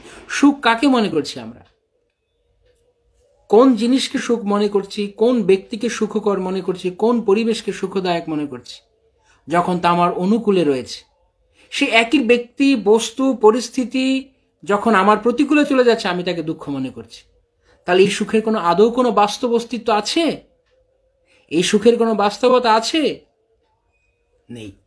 কেননা ব্যক্তির বা বস্তুর চেঞ্জ হওয়ার সঙ্গে সঙ্গে আমাদের সুখ দুঃখের অনুভূতি বদলে যাচ্ছে। আমি এখন চাদর পরে বসে আছি, কেন? আমি চাদর পরে বসে কারণ ঠান্ডা লাগছে। কিন্তু এই একই চাদর আমি আর 3 মাস পরে পরবো, তখন আমার কাছে এই চাদর অসহ্য লাগবে। তখন এই চাদর এখন যেমন আমার সুখের কারণ হচ্ছে, এখন সে একই চাদর 3 মাস পরে আমার দুঃখের কারণ হবে। তাহলে সুখ কি এবং দুঃখ কি, এর বাস্তব অস্তিত্ব কোথায়? তাই শ্রীল প্রভুপাদ চমৎকার উদাহরণ দিয়ে বলেছেন, যেমন এটা হচ্ছে স্বপ্নাবস্থার মতো। স্বপ্নে যখন আমরা দুঃস্বপ্ন দেখি, দুঃস্বপ্ন দেখে আমরা ভোরবেলা যখন জেগে উঠি, হঠাৎ করে দুঃস্বপ্ন ভেঙে যায়, জেগে উঠি, কৃষ্ণ ভগবান অনেক ধন্যবাদ, দুঃস্বপ্ন ছিল, তাই না? আমরা তখন সুখী হই। যাক, কেন? কিছু একটা দুঃস্বপ্ন দেখেছি, আমাকে কেউ মেরে ফেলছে, আমাকে কেউ খুন করতে আসে, আমি দৌড়াচ্ছি, আমি দৌড়াতে হঠাৎ করে আমার ঘুম ভেঙে গেল, না আমাকে কেউ মারছে না। এসে জেগে দেখলাম না, আমি যেখানে শুয়েছিলাম ওখানেই আছি, কেউ আমাকে মারছে। তৎক্ষণ আমি সুখী হয়ে গেলাম, তাই তো? আবার আমি স্বপ্নে দেখলাম আমি একটা স্বর্গপুরীতে চলে গেছি, ওখানে অনেক খাবার দাবার, অনেক আরাম আয়েশ করছি, অনেক অপ্সরারা রয়েছে, অনেক ইন্দ্র সুখ ভোগ করছি, নাচ গান আনন্দ ফুর্তি করছি। হঠাৎ করে স্বপ্ন ভেঙে গেল, আর আমি তো আনন্দে ছিলাম, আমি তো গান গাইছি স্বপ্নের মধ্যে, কারণ আমি তো স্বর্গের নাচছি, গান গাইছি, ঘি ভাজা বস্তু খাচ্ছি, স্বর্গের সব ঘি দিয়ে নাকি তৈরি। হঠাৎ করে ঘুমে, আরে এত সুন্দর স্বপ্ন আমার গেল, দুঃখ পাচ্ছি। কিন্তু প্রভুপাদ বলেছেন এই দুঃখের কোনো অস্তিত্ব আছে, এই দুঃখের কোনো বাস্তবতা আছে? কারণ এই দুঃখটি আপনি যেখানে পাচ্ছেন তার ভিত্তিটি ছিল অলিক, স্বপ্ন। স্বপ্নের উপর ভিত্তি করে আপনি দুঃখ পাচ্ছেন। কি দেখছিলাম, কোথা থেকে কোথায় এসে গেলাম। সিমিলারলি যে সুখটি আপনি আগে পেলেন, আমাকে কেউ মারছে না, যাক শান্তি, এই সুখেরও কোনো ভিত্তি নেই, কারণ এটি স্বপ্ন দেখেছিলেন, স্বপ্ন ভেঙেছে। তাই এই জড়জগতে এই সব কিছু স্বপ্নবৎ। যেমন স্বপ্নটি অনিত্য, কিছু সময়ের জন্য আমরা দেখছি এখানে এই সুখ দুঃখগুলো এরকম। তাই কোনো কিছুর জন্য ভক্ত এই জগতের এগুলোকে তিনি দায়ী করেন না। এই সমস্ত পরিবেশ পরিস্থিতি নিজেকে নিজে একবার জিজ্ঞাসা করে দেখবেন, আমি আজকে যাকে ব্লেম দিচ্ছি, এত কথা বলছি, এত দুঃখের কারণ মনে করছি, তার কাছে দুঃখ পাওয়ার জন্য কে গিয়েছিল? কে গিয়েছিল তার কাছে দুঃখ পাওয়ার জন্য? আমি গিয়েছিলাম। আমার দুষ্ট মন আমাকে তার কাছে নিয়ে গেছিল দুঃখ পেতে। তাহলে এখন আমি তাকে দোষটা দিচ্ছি কেন? কি কারণে? আবার সে একই ব্যক্তি যদি 3 দিন পরে তার ভুল পাল্টে যায়, সে যদি আবার ভালো ব্যবহার করে, না সত্যি আমি ভুল বুঝি না, আসলে আপনি খুব ভালো লোক, এবং তার 2-1টা আচরণ, তার আমাকে কিছু মিষ্টি খাওয়ানো আমার ভালো লাগলো, আবার আমি তার কি হয়ে গেল? তাই দুঃখের কারণ বলে আমরা যাকেই বোঝাই না কেন, যাকেই দেখতে চাই না কেন, আমার নিজের কর্মফল, এবাত্মকৃত বিপাকম, আমার নিজকৃত কর্মফল আমি ভোগ করছি। তাই কারোর প্রতি আঙ্গুল দেওয়ার আগে চিন্তা করা উচিত যে আমি কি করেছি। তাই এখানে বলা আছে ভগবানের চরণে শরণাগতির দ্বারা এই সমস্ত কিছু তাপত্র উন্মূলনম, কোন রকমের নির্মল পুরাণ, এই জন্য তা কোনো রকমের অন্য কোনো কিছুর অন্য কোনো পন্থার কথা বলবে না শ্রীমদ্ ভাগবতম। কেবল ভগবানের চরণে শরণাগত হও। তাই শ্রীমদ্ ভাগবতম কারোর পিঠ চাপড়ায় না। শ্রীমদ্ ভাগবতম সত্য কথা দৃপ্ত কণ্ঠে ঘোষণা করছেন। তাই জগতের সর্বশ্রেষ্ঠ গ্রন্থ রাজ অমল পুরাণ শ্রীমদ্ ভাগবতম পুরাণম অমলম ইয়দ বৈষ্ণবা নাম প্রিয়ম, সবার কাছে ভালো লাগবে না। যারা ভগবানের শরণাগত হয়েছেন তাদের কাছে শ্রীমদ্ ভাগবতম প্রতি পরতে পরতে পয়ারে পয়ারে তারা অমৃত খুঁজে পাবেন। তা আমরা আগামীকালকের আলোচনায় বা আগামী ক্লাসের আলোচনায় আসবে যে কারা শ্রীমদ্ ভাগবতম আস্বাদন করেন। যাই হোক, আমরা একেবারে আলোচনার শেষ পর্যায়ে আমরা দেখছি কি, শ্রীমদ্ ভাগবতে মহামণিকৃতে কিংবা পরৈরীশ্বর সদ্য হৃদি অবরুদ্ধতে কৃতিভি শুশ্রূষবি তৎক্ষণাৎ। এই শ্রীমদ্ ভাগবত, তাহলে এখন বোঝা যাচ্ছে যে কেন এই কথা বলা হচ্ছে কিংবা পরই, কেন শ্রীমদ্ ভাগবত ছাড়া আর কোনো শাস্ত্রের প্রয়োজন নেই। কেন এই শ্রীমদ্ ভাগবত আমাদেরকে ভগবানের চরণে শরণাগত হতে পূর্ণরূপে সাহায্য করে। তাই কেবলমাত্র শ্রীমদ্ ভাগবতমই আমাদের প্রয়োজন।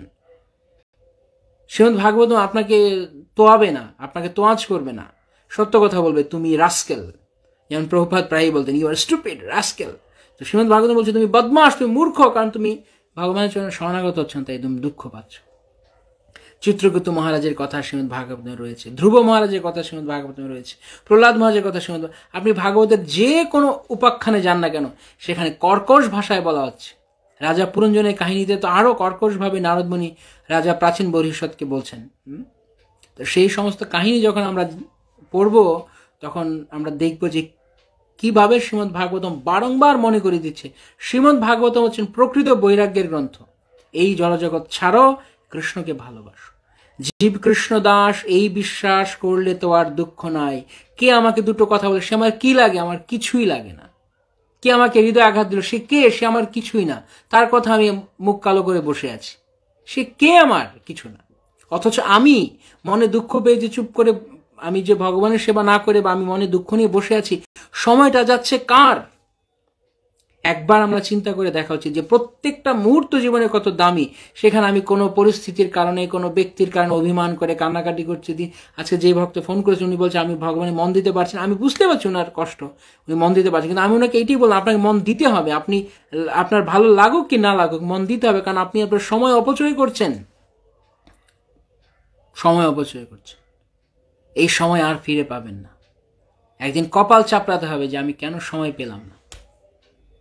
কিন্তু সময় চলে যাচ্ছে, আমরা অযথাই জগতের সুখ দুঃখ নিয়ে আমরা কখনো আপ কখনো ডাউন, কখনো আপ কখনো ডাউন, ভক্ত হিসেবের বাইরে থাকেন। এই জানেন এই জড়জগতে এরকমই, আজকে সুখী তো কালকে দুঃখী। যাকেই আপনি অত্যন্ত আপন মনে করছেন, অত্যন্ত ভালোবেসে নিজেকে কিছু প্রকাশ করতে যাচ্ছেন, সেই আপনাকে আবার দুঃখ দেবে, গ্যারান্টি, 1000% গ্যারান্টি।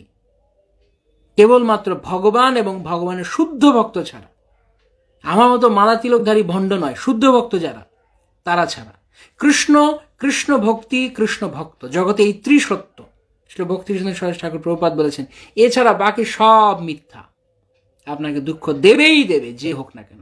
লিখে নিন আপনি কাগজে, কোনো না কোনো সময় আপনার জীবনে আপনি রিফ্লেক্ট করুন, আপনার নিজের জীবনে কখনো আপনার আপনজনের কাছ থেকে আপনি দুঃখ পেয়েছেন কিনা, বা ভবিষ্যতে আরো পাবেন কিনা, লিখে রাখুন। কেন এই কথা আমরা বলতে পারছি এত গ্যারান্টি? আমি তো কোনো ডিগ্রি করিনি, কেননা ভাগবত এই কথা বলছেন, তাই ভাগবতকে রিপিট করছি বলে বুকে সাহস নিয়ে বলতে পারছি, এটাই ঘটবে। তাই যদি ভালো থাকতে চাই এই জগতে, তাহলে ভাগবতের আশ্রয় গ্রহণ করুন, ভগবত চরণে প্রপত্তি স্বীকার করুন। হঠাৎ মাঝে মাঝে আমাদের বৈরাগ্য জাগে, তখন খুব ক্লাস শুনতে ইচ্ছা করে, ভগবানের কথা শুনতে, না প্রভু আপনার কথা খুব ভালো লাগে, আবার দুদিন পরে ফটকে গেল, খুঁজে পাওয়া যাচ্ছে না। কেন? এই যে কথা এখানে বলছি, প্রভুপাদ তাৎপর্য বলছেন, তারা জড় সুখভোগের আশায় পূর্ণ কর্ম অনুষ্ঠান করে, কিন্তু এই ধরনের জড় সুখভোগ যদি অন্য উপায় লাভ করা যায়, তখন তারা তথাকথিত সেই সমস্ত ধর্ম আচরণ অবহেলা করে। কিন্তু ভক্তি অপ্রতিহতা, অহৈতুকী। শুধু দুঃখ পেলেই ভাগবত পাঠে এসে একটু চোখের জল ফেলবো, তারপর আবার সুখ পেলাম, কেউ ডাকলো এই আসো তোমাকে আমি অনেক ভালো রাখবো, আবার সেদিকে চলে গেলাম। না, এই জড়জগতে যে আপনাকে সুখ দেওয়ার কথা বলছে, যে আপনাকে আশ্বাস দিচ্ছে, সেই আপনাকে দুঃখ দেবে। তাই ভালো করে বুঝো ভায়া, ভক্তিনাথ ঠাকুর বলছে ভালো করে বুঝো ভায়া, এখানে কিছু সুখের কিছু নেই। তাই সময় থাকতে ভালো করে ভগবানের চরণে শরণ গ্রহণ করতে হবে, কায় মন এবং বাক্যে। হ্যাঁ, যে আজকে সুখের কথা বলছে, প্রতিজ্ঞা করছে, সে যে দুঃখ দিবে আপনি লিখে রাখুন। সুতরাং ভরসা কাউকে 100% করবেন না, কৃষ্ণ ছাড়া, কৃষ্ণের শুদ্ধ ভক্ত গুরুদেব, মহান বৈষ্ণবগণ ছাড়া। কেননা এটি কারো প্রতি বিদ্বেষ সরানো নয়, কেন এটি বাস্তবতা এই জগতের। হয়তো সেই ব্যক্তিটা আমাকে আদৌ দুঃখ দিতে চাচ্ছেন না, কিন্তু আমার কর্মফল আমাকে সেই ব্যক্তি থেকে দুঃখ পাওয়াচ্ছে। বোঝা গেল? আমার কর্মফলই আমাকে সেই ব্যক্তি থেকে দুঃখ পাওয়াচ্ছে। তাহলে আমি কিভাবে সেই ব্যক্তিকে দোষারোপ করব? কর্ম তো আমি তৈরি করেছি। দ্রৌপদীকে যে এত দুঃখ পেতে হয়েছে, কিন্তু তার আগে কি দ্রৌপদী কোনো কিছু করেননি? ভগবান বলেছেন, দ্রৌপদী তোমার মুখের জবানের কারণে আজকে এত কিছু ঘটে গেল। দ্রৌপদী যখন দুর্যোধনকে অপমান করেছিল, তার কারণে আজকে এত কিছু হলো। কিন্তু দ্রৌপদীর দুঃখটা সবাই দেখছে, কিন্তু দ্রৌপদী কিছু না কিছু কর্ম রয়েছে। তিনি যদিও ভগবানের ভক্ত, কিন্তু তিনিও উপহাস করতে গেছেন। কি প্রয়োজন ছিল তার ওখানে? যদি তিনি ওই কথাটা না বলতেন, ওখানে দ্রৌপদী মুখের কথার এত পাওয়ার রয়েছে, যদি ওই কথাটা ওখানে না বলতেন, হয়তো ইতিহাস অন্যভাবে রচনা হতো, হয়তো এত কিছু ঘটতো না। শুধু একটা কথা দ্রৌপদী বলেছিলেন, যে অন্ধের পুত্র অন্ধ, চোখে দেখে না। ব্যাস, দুর্যোধনের লেগে গেছে, আর দুর্যোধন সেই তাকে আছে কখন দ্রৌপদীকে অপমান করবে।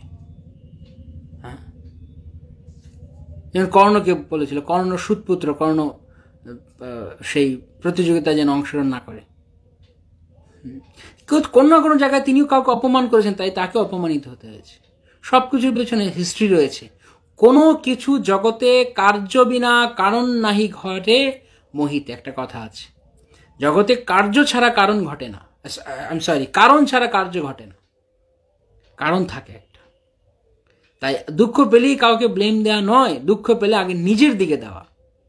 কেন এই দুঃখের মূল কারণ কি? আমি আমি আমি আমি কারণ আমি কৃষ্ণকে 100% ভালোবাসি না। যদি ভালোবাসতাম, আমি জগতে পড়ে থাকতাম না। ভগবান জন্মের পর থেকে দুঃখ দিয়ে দিয়ে দিয়ে দিয়ে আমাকে শেখাচ্ছেন। যেটা বলছিলাম, দু ধরনের লোক আমাদেরকে সাহায্য করেন, সাধুরা আর পেছন থেকে ধাক্কা দিয়ে কেউ। ধাক্কা তো কম খাইনি এই জীবনে, কিন্তু তারপরেও ভগবানের যে মতি দেই না, তার জন্য আমি কাকে দোষ দিচ্ছি, তার জন্য আমি কাকে ব্লেম করছি? কখনো করেছি, কখনো করিনি। কিন্তু অন্য লোক দুঃখ দিলে আমি তাকে ব্লেম করছি। আমি যে নিজেকে ঠিক করতে পারছি না, তার জন্য আমি কিন্তু কাউকে কিছু বলছি না। তখন কিন্তু একবারও মনে হয় না যে আমি কি করছি এটা, কিন্তু অন্য লোককে ঠিকই আমরা ব্লেম করে দিচ্ছি। তাই অন্য কাউকে নয়, নিজেকে বলা উচিত আমি ভগবানের প্রতি পূর্ণ শরণাগত হইতাম, এটা আমার দোষ, কিন্তু অথচ আমি অন্য কাউকে দিয়ে দিচ্ছি। তাই জীবনে অনেক আমরা দুঃখ পাচ্ছি, কেউ না কেউ কাউকে না কাউকে আমাদের কারণ মনে করছি, কিন্তু হয়তো আমি কাউকে দুঃখ দিয়েছি, আমি কিছু না কিছু কষ্ট দিয়েছি, তাই আমি পাচ্ছি। তাই কি করার আছে? তাই অনেক সময় আমাদেরকে অনেক কিছু এরকম বিপরীত দেখলেও যারা ভগবানের চরণে শরণাগত, তারা ঠিক আছে, মানিয়ে নিতে হবে, কেননা এরই জগতের ধর্ম, এছাড়া কিছু করার নেই। হ্যাঁ, তাই বলছিলাম শ্রীমদ্ ভাগবতম তাদের জন্য যারা এই জগতে কিছু পাওয়ার নেই, কিছু দেওয়ার নেই, এই জগতে কিছু হারানোর তাদের নেই। হ্যাঁ, দিতে পারেন, যিনি ভক্ত তিনি এই জগৎকে কৃষ্ণ চেতনা দিতে পারেন। এই জগতে কিছু হারানোর নেই, কিছু পাওয়ার নেই তার, তিনি নির্মৎসর। সেই রকম ব্যক্তিরাই শ্রীমদ্ ভাগবতমের রস আস্বাদন করতে পারবে, কারণ শ্রীমদ্ ভাগবতম হচ্ছে নির্মল প্রেমের কথা বলা আছে। তো শেষ অংশে বলা আছে কিভাবে শ্রীমদ্ ভাগবতম শ্রবণ করতে হবে। শ্রদ্ধাবনত চিত্তে, পারমার্থিক জ্ঞান লাভ করবার যথার্থ পন্থা হচ্ছে শ্রদ্ধাবনত চিত্তে শ্রবণ।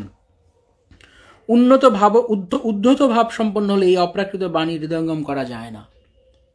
ভগবানের কথা দুঃখ পেলে, কষ্ট পেলে বা যে কোনো কারণে উদ্ধত ভাবে নয়, তা শ্রদ্ধাবনত চিত্তে শ্রবণ। অনেক সময় অনেকে দুঃখ পায়, যদি কোনো ভক্ত তাকে কিছু বোঝায়, ভালো কথা কিছু বোঝালো, হ্যাঁ আপনি বুঝতে পারছেন আমার দুঃখ, আপনি ফিল করতে পারছেন না, আপনি কেন তবু তার পক্ষে কথা বলছেন। আরে বাবা, কোনো সাধুই কারোর পক্ষে কথা বলে না। সাধুর কথা শুনলে এরকমই লাগে। যখন আমরা দুঃখ পাই না, আমরা বায়াসড হয়ে যাই। যখন আমরা দুঃখ পাই আমরা বায়াসড হয়ে যাই। যদি কেউ পরিস্থিতিটাকে আমাদের কাছে বোঝাতে আসে যে পরিস্থিতিটা হচ্ছে আসলে এইরকম, কিন্তু তার কথা আমার ভালো লাগে না, আমার শুধু ওই যাকে ব্লেম করার, আমার তার প্রতি আমার জিদ হয়ে থাকে। তাই যতই আমাকে কেউ বোঝাক না কেন, আসলে পরিস্থিতি তা নয়, পরিস্থিতিটা এই, আমি শুনবো না, আমি উদ্ধত হয়ে যাব। না না, কেন আপনি তার পক্ষে না। তাই উদ্ধত হলে কখনো ভগবানের বাণী হৃদয়ঙ্গম করা যায় না। যখন কেউ কোনো কারণে কারোর উপর দুঃখ পেয়েছে, তাই তাকে সে ব্লেম দেওয়ার চেষ্টা করছে বা তাকেই সে দায়ী মনে করছে, তখন কেউ সে হয়তো তাকে বোঝাচ্ছে যে আসলে দেখো এটা কৃষ্ণই ইচ্ছা, কেন কৃষ্ণ চায় তুমি আরো কৃষ্ণ ভাবনাময় হও, তাই তোমাকে এই ব্যবস্থা করাচ্ছে। না না না, ওই লোক আমাকে কেন দুঃখ দিলে, উদ্ধত। আরে না না, শ্রদ্ধাবনত চিত্তে শ্রবণ করুন, সে কি বলছে। তাই সাধু আপনাকে কখনো খারাপ কথা বলবেন না। আমার কাছে মনে হতে পারে সাধু বায়াস, সাধু কখনো বায়াস নয়। যে প্রকৃত সাধু সে কখনো বায়াস নয়। যে প্রকৃত নয়, যে যার এই জগৎ থেকে কিছু দেওয়ার পাওয়ার নেওয়ার কিছু আছে, সে বায়াসড।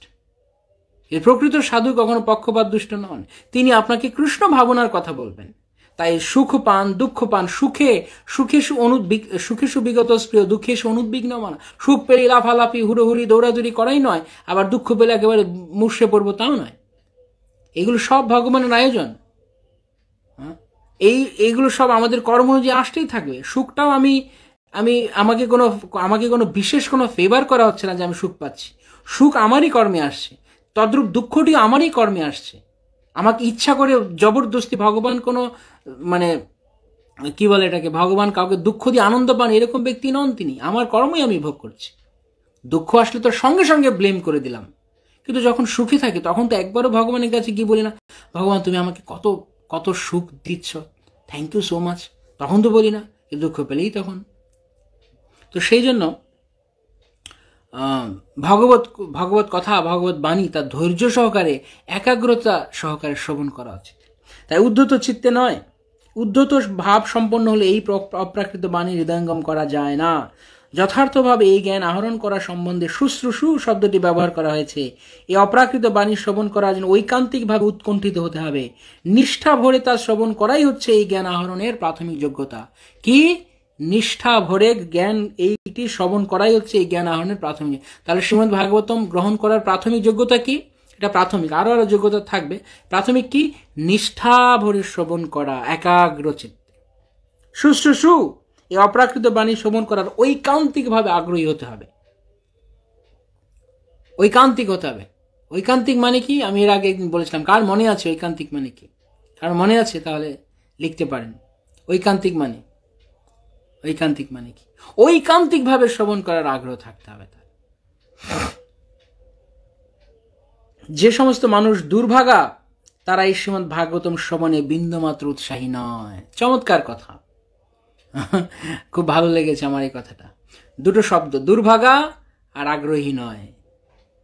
যারা দুর্ভাগা তারা এই ভগবানের কথা শ্রবণে আগ্রহী নয়। যাদের ভাগ্য হয়েছে, শ্রী শিবস্বামী মহারাজ বলেন, যার কপাল খুলেছে তার হরিকথায় রুচি হয়েছে। যার কপাল পোড়া তার হরিকথায় রুচি হয় না।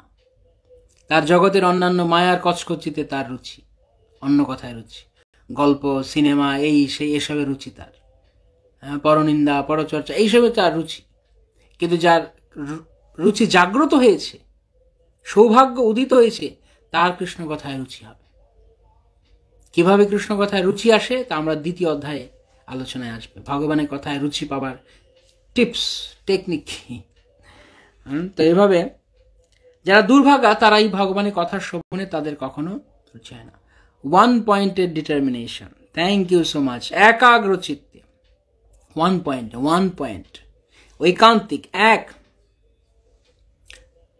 সুভাষ সরকার প্রভু, ধন্যবাদ, মনে আছে আপনার। ওয়ান পয়েন্টেড, এক চিত্তে, ঐকান্তিক ভাবে শুধু ভগবানের যার মতি রয়েছে, ভগবান নিজের ভগবত ভক্তিকে যার সামনে এগিয়ে নিয়ে যাওয়ার প্রবণতা রয়েছে, ইচ্ছা রয়েছে, তিনি ভাগবত শ্রবণ করার যোগ্য ব্যক্তি। One pointed. তো এইভাবে শ্রীমদ্ ভাগবতমে যখন তাদের এই দুর্ভাগা মানুষের রাজনৈতিক এবং সামাজিক বিষয়ে অলস আলোচনা করে যথেষ্ট সময় পায়, কিন্তু যখন তাদের ভক্ত সঙ্গে শ্রীমদ্ ভাগবত শ্রবণ করার জন্য আহ্বান করা হয় তখন তারা তাদের অনিচ্ছা প্রকাশ করে। না না না না না, কত লোক আছে জড়জগতে, খুব ফিটবাবু, একদম কেতাদুরস্ত, কোট প্যান্ট স্যুট টাই পরে, বিরাট বড় সমাজে প্রতিষ্ঠিত লোক, ভদ্রলোক, তারা অনেক কাজ করতে পারবে, এই সেমিনার ওই সেমিনার, এই কনফারেন্স, হাজার কিছুতে তারা অ্যাটেন্ড করতে পারবে। যখন বলা হবে হরি কথা, না আমার তো সময় নেই, আমি তো ব্যস্ত, আমাদের এসবের সময় নেই, হরিনাম করো, না আমার সময় নেই।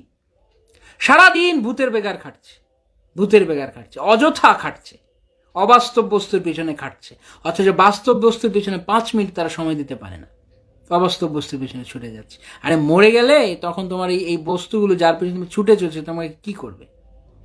মূর্খ, দুর্ভাগা লোক। তাই ভগবানের কথায় তাদের রুচি হয় যাদের কপাল খুলেছে। একদম এক্স্যাক্টলি বলেছেন মহারাজ, কপাল যার পোড়া সে ভগবানের কথায় তার রুচি নেই। এই গ্রন্থটির বিষয়বস্তু হৃদয়ঙ্গম করার যোগ্যতা সম্বন্ধে এই শ্লোকে বলা হয়েছে। বহু স্বীকৃতি অর্জন করার ফলে শ্রীমদ্ ভাগবত শ্রবণ করার যোগ্যতা লাভ করা যায়। বহু স্বীকৃতি যার রয়েছে সেই শ্রীমদ্ ভাগবতম কথা শ্রবণ করতে চায়। বুদ্ধিমান মানুষেরা তাদের চিন্তাশীল বিচারের দ্বারা উপলব্ধি করতে পারেন। মহর্ষি বেদব্যাস আশ্বাস দিয়ে গেছেন যে শ্রীমদ্ ভাগবতম শ্রবণ করার মাধ্যমে পরমেশ্বর ভগবানকে জানা যায়।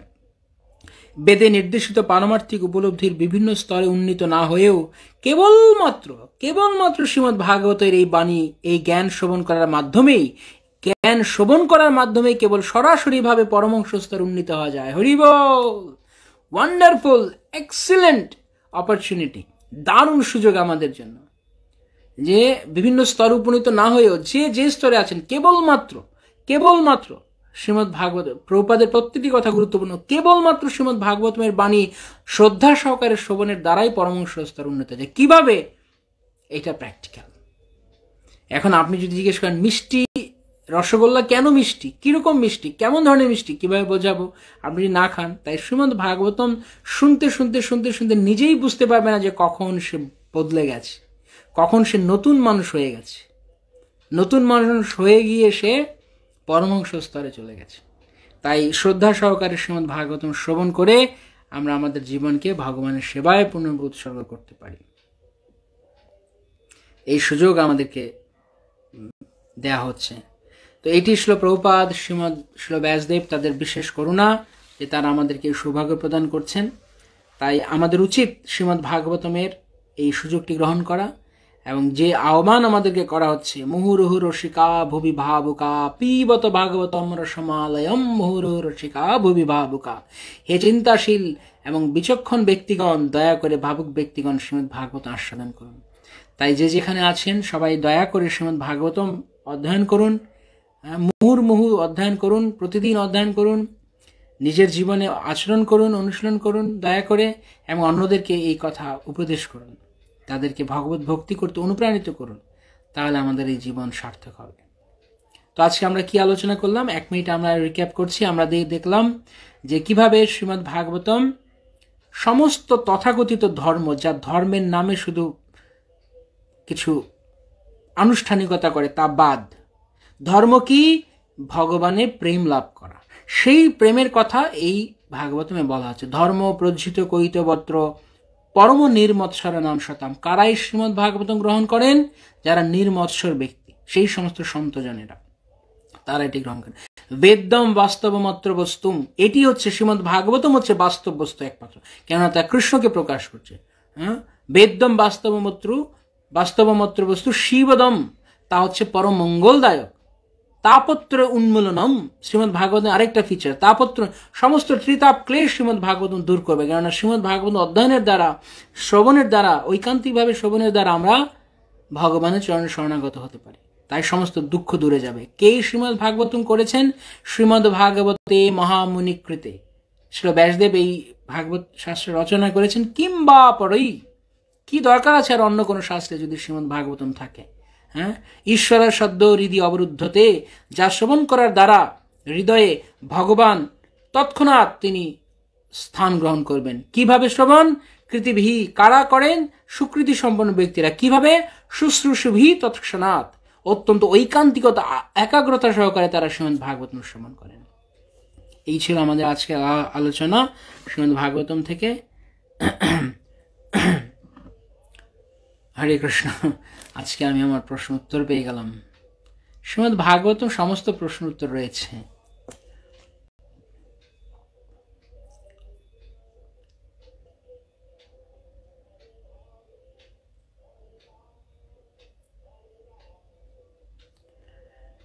সমস্ত প্রশ্নের উত্তর শ্রীমদ্ ভাগবতে রয়েছে, এবং বিশেষ করে শ্রীল প্রভুপাদের তাৎপর্য। শ্রীল প্রভুপাদের তাৎপর্যে শ্রীল বিশ্বনাথ চক্রবর্তী ঠাকুর, শ্রীল বলদেব বিদ্যাভূষণ থেকে শুরু করে পূর্বতন সমস্ত আচার্যবর্গের সমস্ত সিদ্ধান্তকে সারমর্ম করে দেওয়া হয়েছে। এবং শ্রীল প্রভুপাদ, আমি দেখি শ্রীল প্রভুপাদের তাৎপর্য হচ্ছে বাস্তব, চরম বাস্তব, প্রকৃত বাস্তবতাকে যেন একদম ছবির রিলের মতো তুলে ধরেন শ্রীল প্রভুপাদ। তাই অনুপম, মানে একদম একদম খাঁটি কথা বলেন শ্রীল প্রভুপাদ। তাই সবকিছু তার গ্রন্থেই রয়েছে।